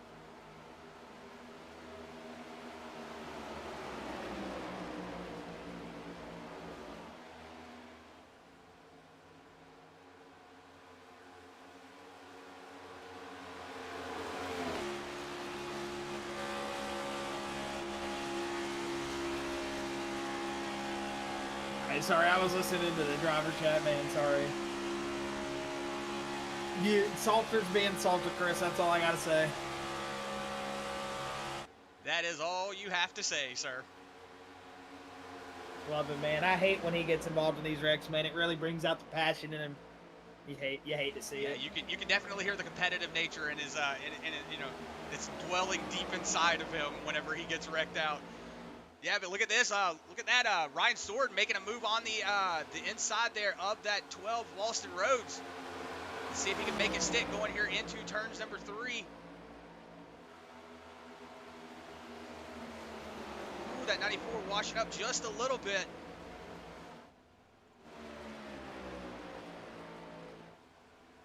But he's going to fall back in behind that 12 Walston Roads. So right now we just kind of got a single file race going on in the front. We'll go back and check what's going on back here as we see Bryant Seaborn currently fighting it out with that 5 of Joshua Abbey in that 811 dig machine. You see that 14 diving it down to the inside. Maybe he's getting ready to make a move in that FedEx 14 on that 5 of Josh Abbey. Whoa, looks like he's starting to tighten up just a little bit. You see Josh Abbey reacting to that move. So definitely looks like it's a drag race down this backstretch, though. Don't know if he's going to have it. He got that 5 in that draft of that 28. But, yeah, it looks like 14 is going to go ahead and make that move. Go back up here on the board. Looks like you've caught up with a couple of lap traffics there of Jimmy Green. You see him. Whoa!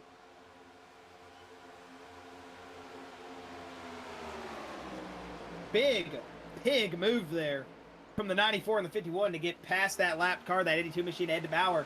And Logan Rhodes, man, he's got himself out to almost a 2-second gap now. He's digging.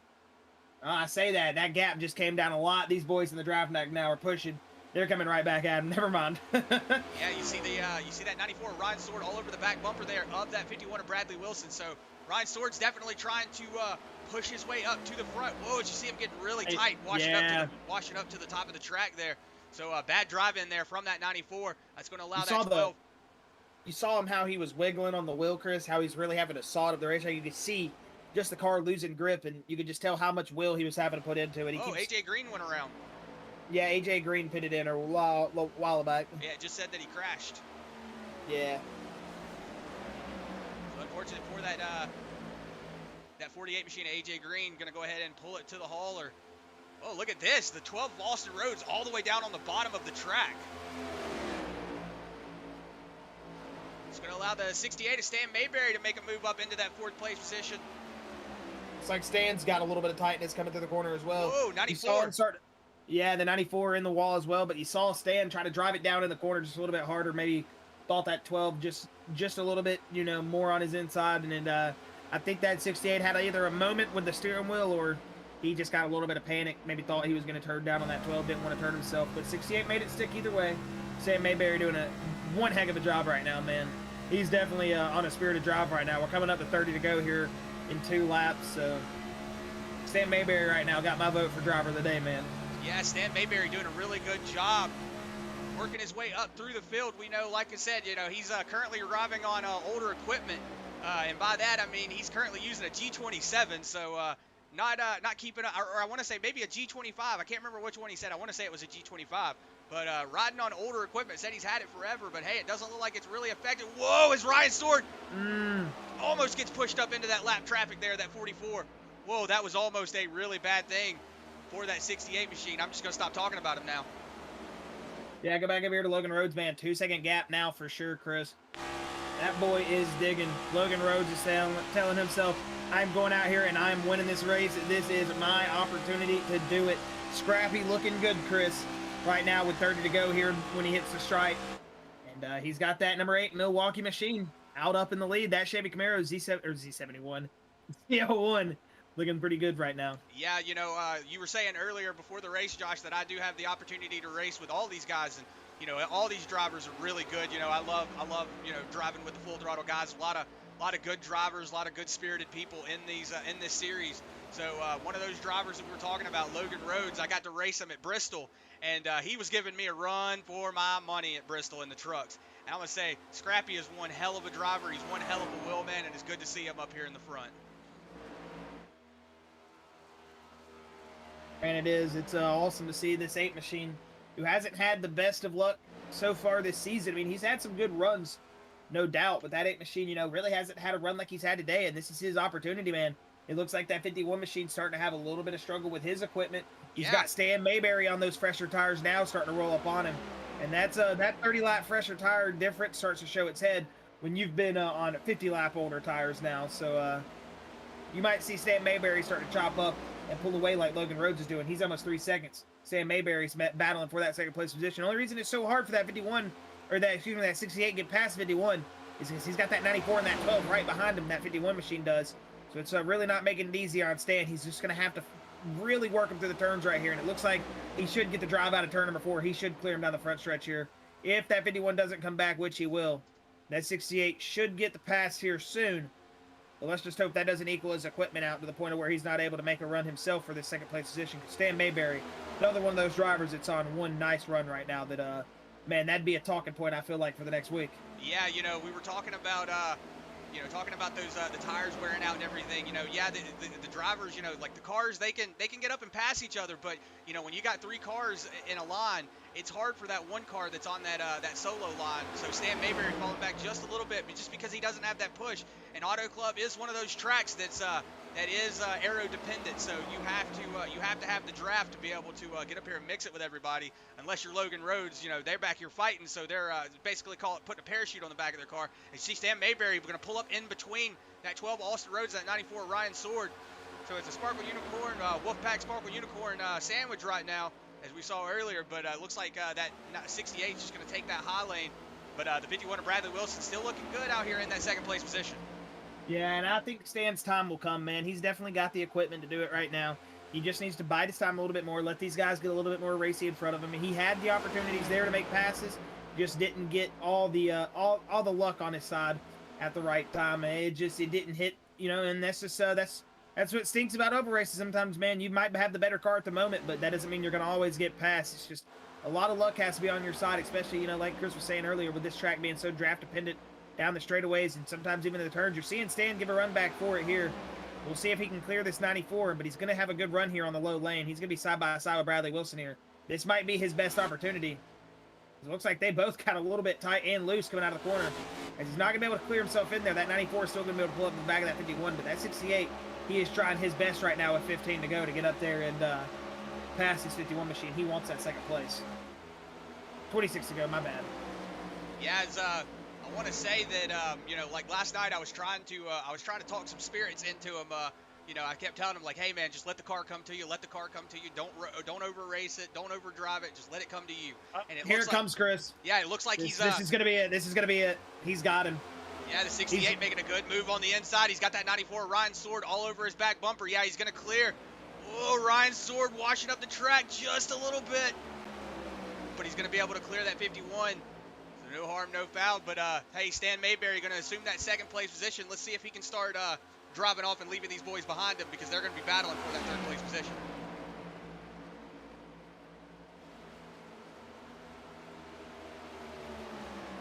Yeah, but it looks like he's got a little bit of you know, racing coming back to him, man. That 68, he was the one just doing that that racing on that low lane. Now he's got the 51 on his inside lane. And it looks like the 94 is going to be there for that that 51, that Samuel Shine machine of Bradley Wilson. As we'll see that 68 still hold that outside lane, as he'll get the run back on the outside here. That 51 definitely not going to be able to carry the speed on the low lane like that 68 was. As you see that 68 coming back now to that outside lane, that Mellow Yellow machine. He's looking ice cold, man. Stan Mayberry looks like he might pick himself up in second place here. Yeah, as you know, also wanted to point out right now, Logan Rhodes has got a 5-second gap between him and that second place position. So all this battling for position back here is starting to, like we said, put a parachute on these cars back behind him, and they're starting to fall back just a little bit. But it looks like that 51 and that 51, that 94, and that 12, even though they're on 50-something lap old tires, they're still hanging in here with these boys up here in the front.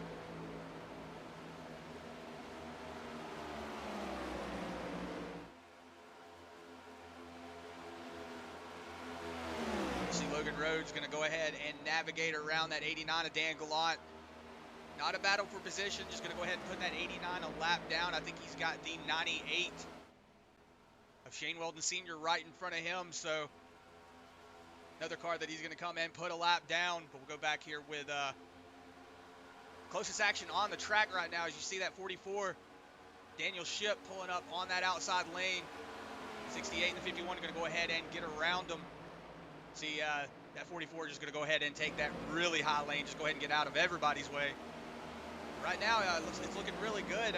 Stan Mayberry closing that gap in just a little bit. It was 5 2/10, and now it's down to 4 8/10. So starting to close in that gap just a little bit, Josh.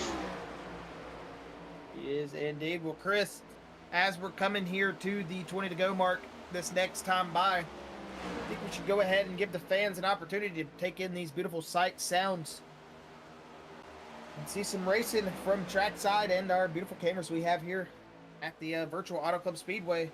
Let's take them trackside. Let's take them on board, and let's get that that loud pedal going as we get the volumes turned up and let you go on the track for a full throttle loud pedal.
be right on board with your leader. Sorry about that. We're going to just say apologies for the loud pedal. As soon as we called it out, we had a bunch of drivers come down pit road. It was just awkward, unfortunate timing, so we tried to manage. We got some drivers their screen time, and that's why we extended it just about a lap or two to try to get them back on pit or off pit road, and we do apologize about that. But we did have some drivers come down pit road. Obviously, Logan Rhodes and the drivers that came down on lap 51, did stay out. But you know, that just brings us to our question. Logan Rhodes, Stan Mayberry, Bryant Seaborn, you know, those guys that did stay out and haven't pitted since lap 51, do they make it to the end on field? That's really the question now for this race. We don't know. That's an unknown factor. You know, not only for the drivers sometimes, but it's an unknown factor for me and Chris right now in the booth. We're questioning if these guys are even going to be able to make it on fuel, and it's going to be interesting to see because right now it's looking like a Logan Rhodes, Stan Mayberry, and Bryant Seaborn podium, but or not even Bryant Seaborn. It's looking definitely Logan Rhodes and Stan Mayberry in the top two. So we'll just have to see. Yeah, right now we've got a really good battle for that third place position. You were talking about Bryant Seaborn. Right now he's got that 5 of Joshua Abbey and that 28 of Robbie Bice right behind him as well. So it could be anybody's ball game, like you said. If the fuel permits them to, then they will get around. Like if you were Logan Rhodes right now, would you be pushing the clutch in as you were going into the turns? Yeah, I don't know if I'm trying to lose too much track position. I'm one of those drivers that, man, I don't want to lose any time on the track. I'm wanting to dig. I don't care if I have a 4-lap lead on the boys or if I'm 2 seconds ahead. I'm trying to dig, man. That's all I'm trying to do is just get as far ahead as I can and just lead the race for as long as possible. So it's hard to make me want to save. If you're my spotter, you're going to have to really, really sell me on it. As we're riding back here on board with that 14 machine, Bryant Seaborn, we're going to watch this battle here for that third place position because right now, Stan Mayberry, he's got a 11-second gap on Bryant Seaborn, and Logan Rhodes is almost 18 seconds out. So right now they're just in their own la-la land, but right now third place is the closest battle, so we're going to ride on board with them. As you see right now, that 98 of Shane Weldon Sr., he's a few laps down, just going to cruise back there behind his teammate of Robbie Bice. But good to see Robbie Bice still up here in that 5th place position. We do know that he had that wreck earlier, and you know, to see him come back after actually having a couple of wrecks, getting quarter paneled on one of the spins. You know, good to see him still up here battling it out for that 3rd place position. Oh.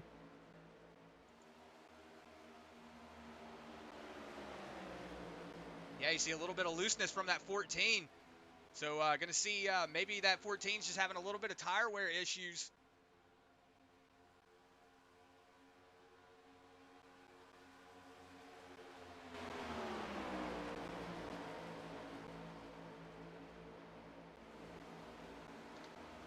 Laps to go. Like we were saying, we're riding on board with that 14 machine of Bryant Seaborn. He is currently holding off Josh Abbey and Robbie Bice in that 4th and 5th position. So Bryant Seaborn, like we were saying, always one of those drivers that just gets caught up in the mess, as Josh says. Currently sitting in that 3rd place position. So it's good to see Bryant Seaborn finally getting a hold on this car and battling it out in that top 3.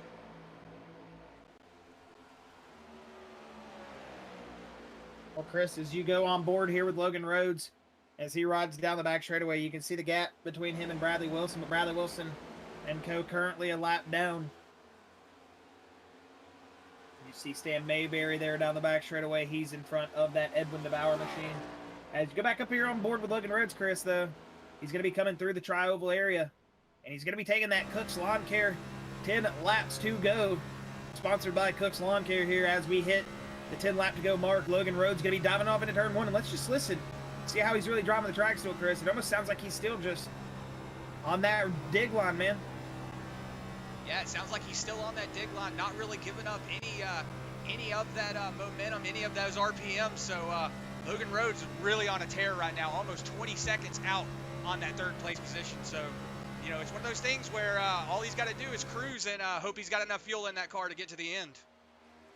Well, if he's driving like that, he might be very, very confident, Chris. It seems like there's been almost no saving from those guys. So I would say Logan Rhodes, Stan Mayberry, guys that pitted on lap 51, Bryant Seaborn, Abbey, Bice, Benfield, and, you know, those guys, I feel like, yeah, they're going to be able to make it to the end here. As you see Josh Abbey all over the back bumper there of Bryant Seaborn. So there's still a battle going on back here. They are just waiting their time, just trying not to push the car too hard. But we do know Josh Abbey, he is a good dominant driver. He's going to get out here and he's going to start showing Bryant Seaborn, hey man, I know how to drive this thing too.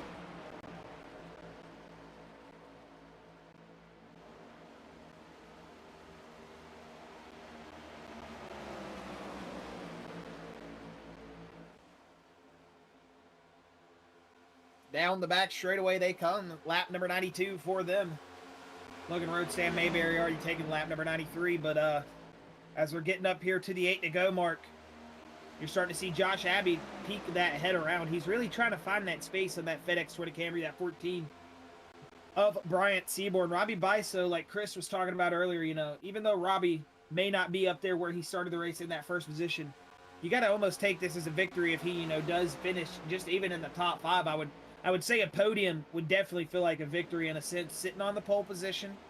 Here at a track like Auto Club, you know, he had a lot of adversity early, and, you know, he's battled his way back through. I mean, he has definitely not let that set him back. Robbie Bice has been one of those drivers, you know, when we first started watching him, it seemed like he let the trouble bother him a little, you know, just a little bit, you know, and it would get to him behind the race car. And, you know, now it seems like when he's behind the wheel, he just really doesn't care. It seems like this season he's thrown all that out the window, and he's just, he's trying to have the, you know, the most fun he can and capitalize on all the opportunities he can. And, you know, it seems like tonight he's done a good job. You know, if they could have just went a little bit different for him, you know, we could be talking a different story. Robbie Bice definitely did have the dominant car at the start of the race. So it just seems like, you know, that can be the way the cookie crumbles sometimes. But right now, Robbie Bice, that Bice machine, you definitely can't be hanging your head if you're in that 28. Yeah, like you were saying, it's one of those things where, you know, like with Bryant Seaborn, Bradley Wilson last week, you know, having all that damage and all that contact and everything going on with him, you know, you would have thought, oh, well, Bradley Wilson's out of this race, and then look at him, he comes back and wins. So, you know, it's one of those things, you never say never, to quote Justin Bieber there. You never say never. So that 28 machine's still in it, you know, but he's falling back just a little bit. So that 5 machine of Joshua Abbey doing a better job at hanging on to that 14. Maybe that damage on that 28 is just starting to come back and show us just how damaged he really is. Go back up here to second place. You see Stan Mayberry still hanging out in that 68 Medley Yellow machine. And just cruising. I mean, he's currently gaining on Logan. I mean, he has been putting down some solid lap times in that Stan Mayberry machine. But I just don't know if he has enough time. 5 laps to go. He's 6 seconds back. He'd have to make up over a second a lap. Just don't think it's possible right now for that 68 machine unless, you know, the 8 was to get loose. I mean, he's got the 51 of Bradley Wilson and that 12 Austin Rhodes right on his back bumper. They're on those fresh tires. Realistically, if I'm that 8 machine, I'm just telling these boys, go and let me get back to my clean air. Or, you know, right now it looks like he is he's just got hanging out in front of him. He's got to push from that 51, so that's what you need to see. Stan Mayberry back there by himself, not having any draft help. But Logan Rhodes, he's got the 2 cars behind him, the 51 and that 12 of Austin Rhodes. So he's definitely got a little bit more help. But like we were saying, Stan Mayberry had a 12-second gap between him and Logan Rhodes. He's now cut it down to a 7-second gap. So that just goes to show you he's starting to reel in that leader. But like you said, Josh, just probably not enough time for that 68 machine to get up there and tangle it up, unless we have a late caution. Right now we're riding on board with Bryant Seaborn. Like we said, this is the closest place for battle, for position right now. So Josh Abbey still hanging on to the back bumper, those coattails as we like to call it, to that 14 machine. So coming up on this lap traffic, let's see how these guys handle it. It looks like that 82 and that 23 are just going to hang that top lane. Oh, Robert Price got a door. That door was open. He's going to take it. He's in the inside lane. He's going to be there. 98 Shane Bolt, his teammate, going to help him. Yeah, he's got that push from that 98, but it looks like it's just going to peter off there. He's going to fall back just a little bit. He's just going to have to tuck it back in behind that 5 machine. Right now, Logan Rhodes still riding up here in the front. You can see the 51 and the 12 got around him, so looks like Stan Mayberry hasn't closed that gap any more since we last talked about it. So right now that 68 just kind of riding, but we're going to go back here with that, whoa, as you see, Robbie Bice falling back a lot. It's going to allow that 98 of Shane Weldon Sr. to pass Robbie Bice. Not for position, but just he's going to get around him. Yeah, I think he had a little bit of contact with somebody in the turn.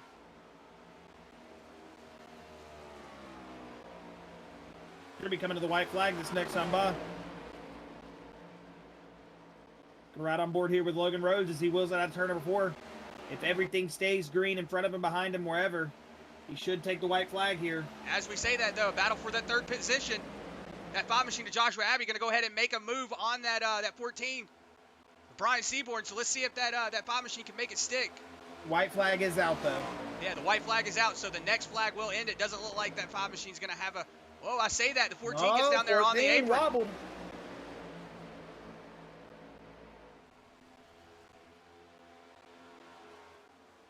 See Logan Rhodes down the back straightaway for his final time. We'll focus on him out of turn 4. Once he takes a stripe, we'll go back to this battle for that 3rd place position. Stan Mayberry 7 seconds back from Logan.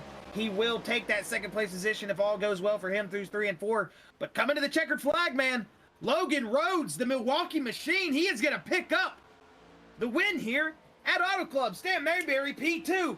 What an awesome job from Stan, man. But coming out of turn number 3 and 4 right now, Chris, or into 3 and 4, it's going to be Josh Abbey, Bryant Seaborn. Here we come. Yeah, it looks looks like Josh Abbey's got the advantage out of turn 4.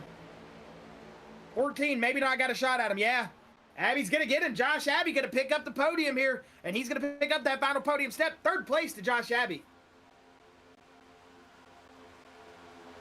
Yeah, good job from that Shenandoah Shine 811 dig 5 machine there, picking up 3rd place. Stan Mayberry picking up that 2nd position, but scrappy Logan Rhodes picking up the win here at Auto Club.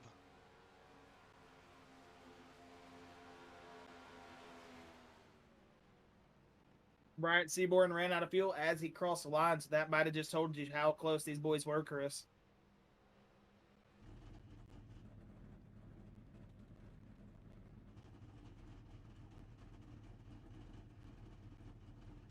Grabbing that virtual checkered flag right there, man. Logan Rhodes picking up,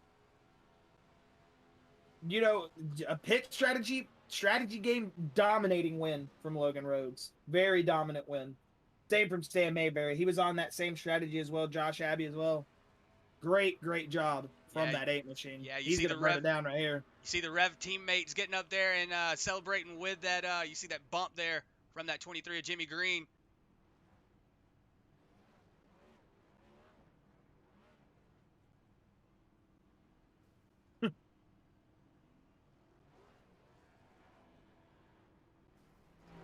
Well, heck yeah, man. Here at the Hollywood 100, brought to you by NC811 Dig. It is going to be the Milwaukee Machine. It's going to be the 8 of Logan Rhodes, the Rev Esports team member, picking up his first win of the season in these next-gen cars. And, man, what an awesome strategy from that 8 machine. And does it not look slick in victory lane? It looks awesome. And, man, Chris, what a race we had here at Auto Club tonight. We saw 3 wide. We saw 4 wide. We saw it all. And we're going to go ahead and run through your unofficial results here before we get to the post-race interviews.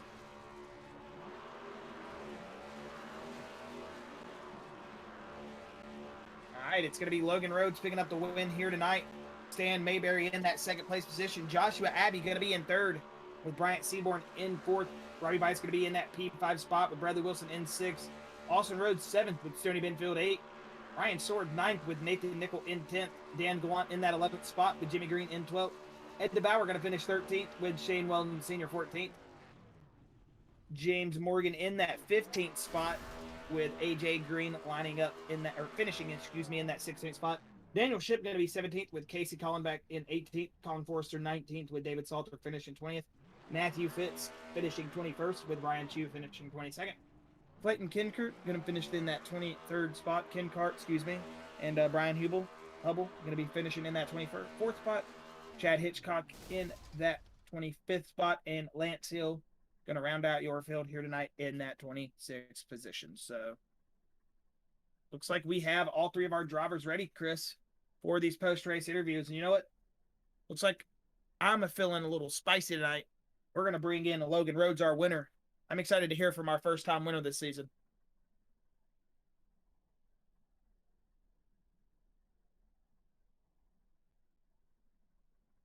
Oh, is it still doing it? Man, it's still doing the we're gonna have to move you up into general right quick, Logan. Just give us 1 second, buddy. We're gonna have to go up, Chris. Logan Rhodes, Chris and Josh up here in the full throttle booth. You got a copy, Ben? You got me, boys. Heck yeah, man. We wanted to bring you in first here because what an awesome, awesome ride you had out there tonight, man. That 8 machine, not only does she look slick, she was out there on rails tonight. And, man, you had an awesome, awesome pitch strategy. Came in, lap number 50, 51, excuse me. Basically cut the race in half. And, man, you just dug for the rest of it. That 8 machine got out there and everybody else had to pit. You and the rest of the guys didn't come down. Got that lap. Y'all stayed out there. And, man, you finish in a dominating position, first place, 7 seconds ahead of your nearest competition.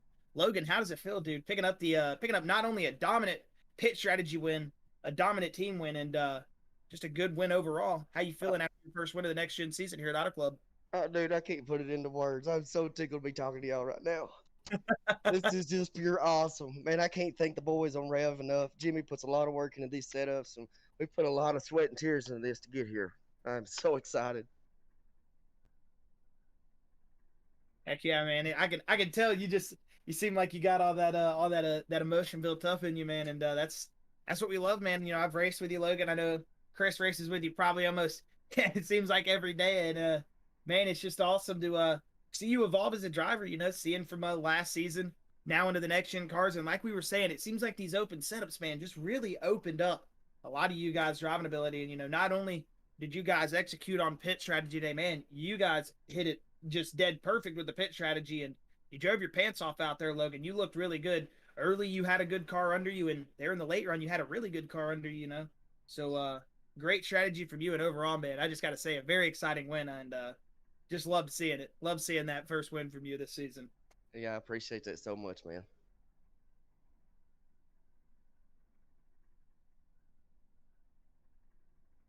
Yeah, sorry. Sorry, I was actually getting up to get something to drink. Yeah, Logan. Good job. Good finish tonight, man. How did you how did you pull that out, man? I thought you were gonna have to pit, but seeing you digging there for the last couple of laps, I was like, whoa, there's a lot of fuel in this car. Well, the funny story is during the burnout, we ran out. On that last pit stop, though, I just got the lead, and I decided to come on in. Let's put a fresh set of tires on it and take enough fuel to the end. And then it just kind of played out to where my fresh tires just kind of leapfrogged the field, and I got out front and let her eat. Heck yeah, man. Good job on that first place position tonight, man. And thanks, man. I sure do appreciate it. Hey, rev up, hammer down.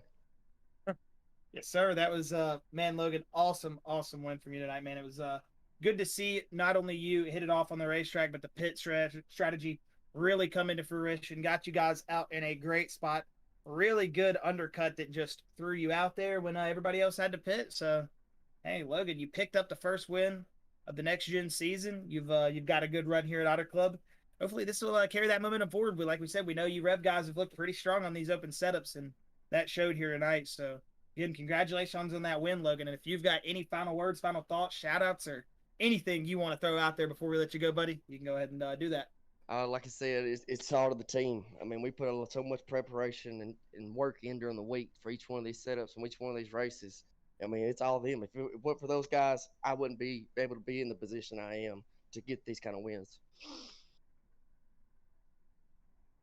Heck yeah, Logan. It's been a pleasure to watch you pick up this win here tonight, man. It was an awesome showing from you and the Rev guys, and just an awesome experience to be able to sit here and watch you pick up this win, and have a word with you, man. It's always a pleasure to get to talk to you drivers, and especially when y'all pick up that first win of the season. It's always a special one. So Logan, again, congratulations, buddy. It was awesome to see you dominate these boys out here tonight in the Full Throttle series, and hoping you can carry that momentum on to next week. Love to see that 8 machine in victory lane again. Thank you, sir. We'll try to do it one more time.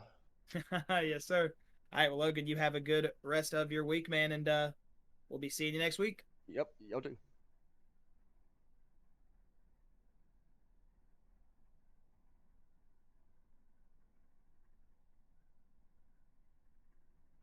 All right, well, we're going to go ahead and bring up your second place position.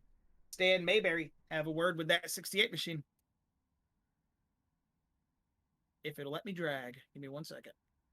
Stan Mayberry, Chris, and Josh up in the Full Throttle booth. You got a copies? I got you guys. Yes, sir. Hey, man, you just pulled off an awesome feat right there. You picked up second place in a pretty stacked field tonight. And Stan, you looked pretty good from the start. You qualified P4.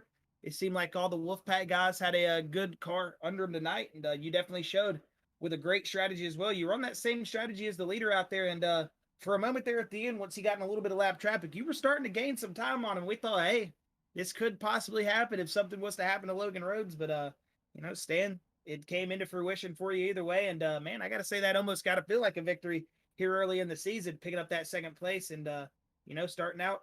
You looked a little shaky towards the start of the season, but as we've gotten more and more into it, Stan, you've picked up a big head of steam. And tonight you looked like you were rolling. How does it feel picking up that second place in that 68 machine? And how was the racing out there? It looked like it was a lot of fun behind the wheel of that race car tonight. Yeah, it would have been a lot more fun if I'd have finished first, but we'll take a second. I think the biggest thing was there. I think that last restart, I was just a little too patient with. I think it was like the 94 and the 51. I was faster than them, but they kept hooking together on that high side and would pull back up on me, and it gave Logan enough time to get away from me. I was just patient with him. I wasn't sure what Logan's pit strategy was, and so I was just hoping that he might be a little bit short. But hindsight 2020, I should have maybe pushed the envelope with him a little bit more. But no, we'll take a second. I mean, it was pretty awesome for all the Wolfpack guys.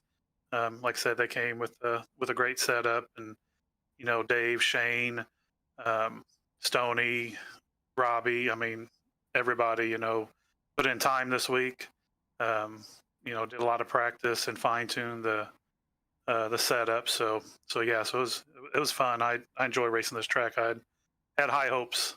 Would have liked to got one more place, but we'll take second for sure. Well, heck yeah, Stan. It was awesome to watch you get out there, man, and get on that wheel and pick up a well-deserved spot. Like you said, there definitely could have been more for that 68 machine, and we were even pointing that out, getting caught up with that 94 and that 51, definitely running you back on that outside lane there for a handful of laps. But that's just that sometimes is the way it happens. But Stan, you picked up a very good run here tonight, and like you said, that second place, man, nothing to hang your head at, and it was awesome to watch you get out there and pick them boys off there at the end, pick up that second place. So Stan, if you've got any final words, final thoughts, shout outs, or anything you want to say before we let you go here tonight, go ahead. No, I appreciate what you guys do watching the broadcast. Of course, after the race, you guys do a great job. It's real enjoyable to sit back and watch that. And then, of course, just like the guys I mentioned earlier with all of them on the Wolfpack Racing, they've, like you even said at the beginning of the season till now, definitely a lot more improvement. And I credit all those guys that I race with that.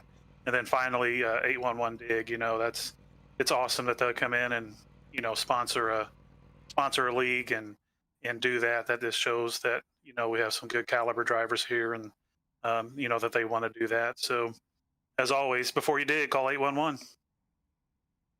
Yeah, Stan. Well, it was awesome to be able to sit here and talk to you in the booth.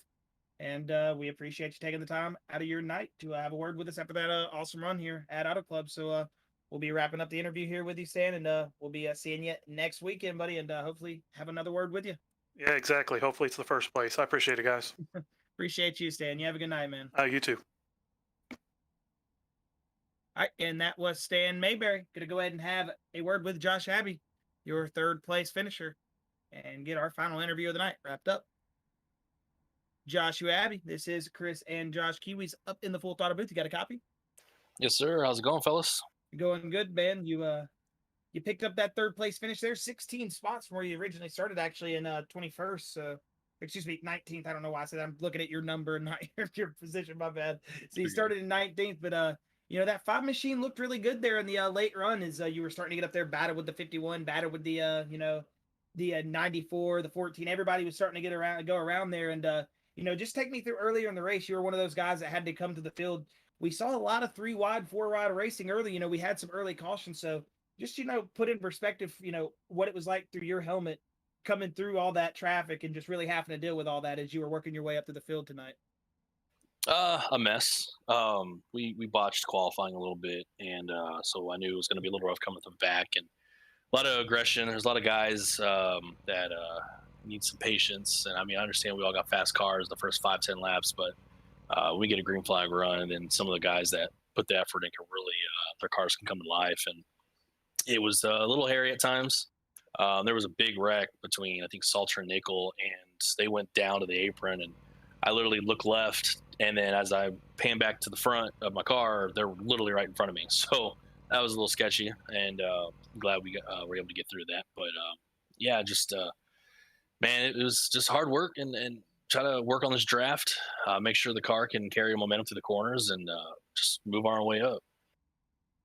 Well, like you were doing a good job of that, Josh. Like you said, maybe the qualifying not the best, starting 19th, but it seemed like the team definitely had the race car under a night, and you guys had definitely a good setup going into it. That 5 machine was chopping them up all night, and you put on one hell of a show for the fans out here, picking up a third place finish. And it was a good battle there between all you boys there at the end. It was fun to watch you guys battle it out for like those last 10, 12 laps or so. And you put on one good show. You picked up third place, some good points rolling into this start of the mid-season. And, we're really starting to feel like we're getting into the part of the season where everybody's going to start showing that true speed, Josh. So hopefully Absolutely. we'll be having a couple more conversations at that 5 camp here soon, and maybe a victory here. Yeah, I mean that's the plan. We EPI gave us a great set for us to base off and work on, and from there we took it, made our adjustments, made it for the long run, and like I said, battling was the big thing, and make sure when we that last pit stop, the last caution, I'm sorry, that we took a pit stop. I didn't take tires. I feel like I should have, getting ready for a green flag run like that, and we were able to just muster through and used up Seaborn a little bit. I was saving some fuel, make sure we make it the rest of the way, and about 2 laps to go, kind of set them up to where I can get past them.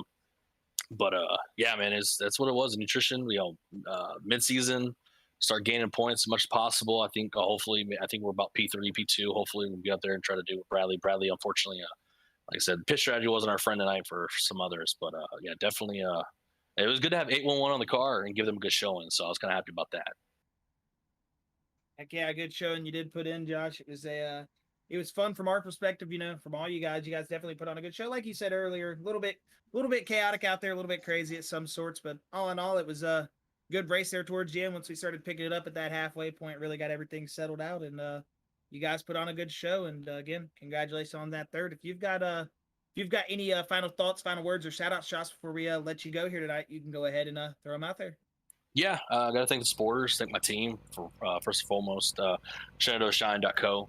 The guys that, like I said, we had the whole squad tonight. Lee, Clayton, Dan, and Bradley. So we were able to have some fun while we were racing tonight. And then, of course, like I said, the guys that support us: Elite Performance Industries, Primetime Sports Talk, Quest Tech Precision, 811. You guys, putting on a hell of a show each Sunday night. And then the guys that run the league: Robbie, Seltzer, Shane, Patrick. Appreciate them always putting this on. So, and then at the end of the day, always got to do it. Got to thank the wife. Happy life, happy wife. So she lets me do this. So shout out to her. Heck yeah, Josh. Well, again, yeah, appreciate the kind words, buddy. And again, congratulations on that third place finish tonight. And we've seen you've been picking up that momentum. And hopefully we'll be having some more words with you next week. And have a good rest of your week. And we'll be talking to you soon, buddy. Absolutely. You too, fellas. We'll see you about getting here next week. Yes, sir.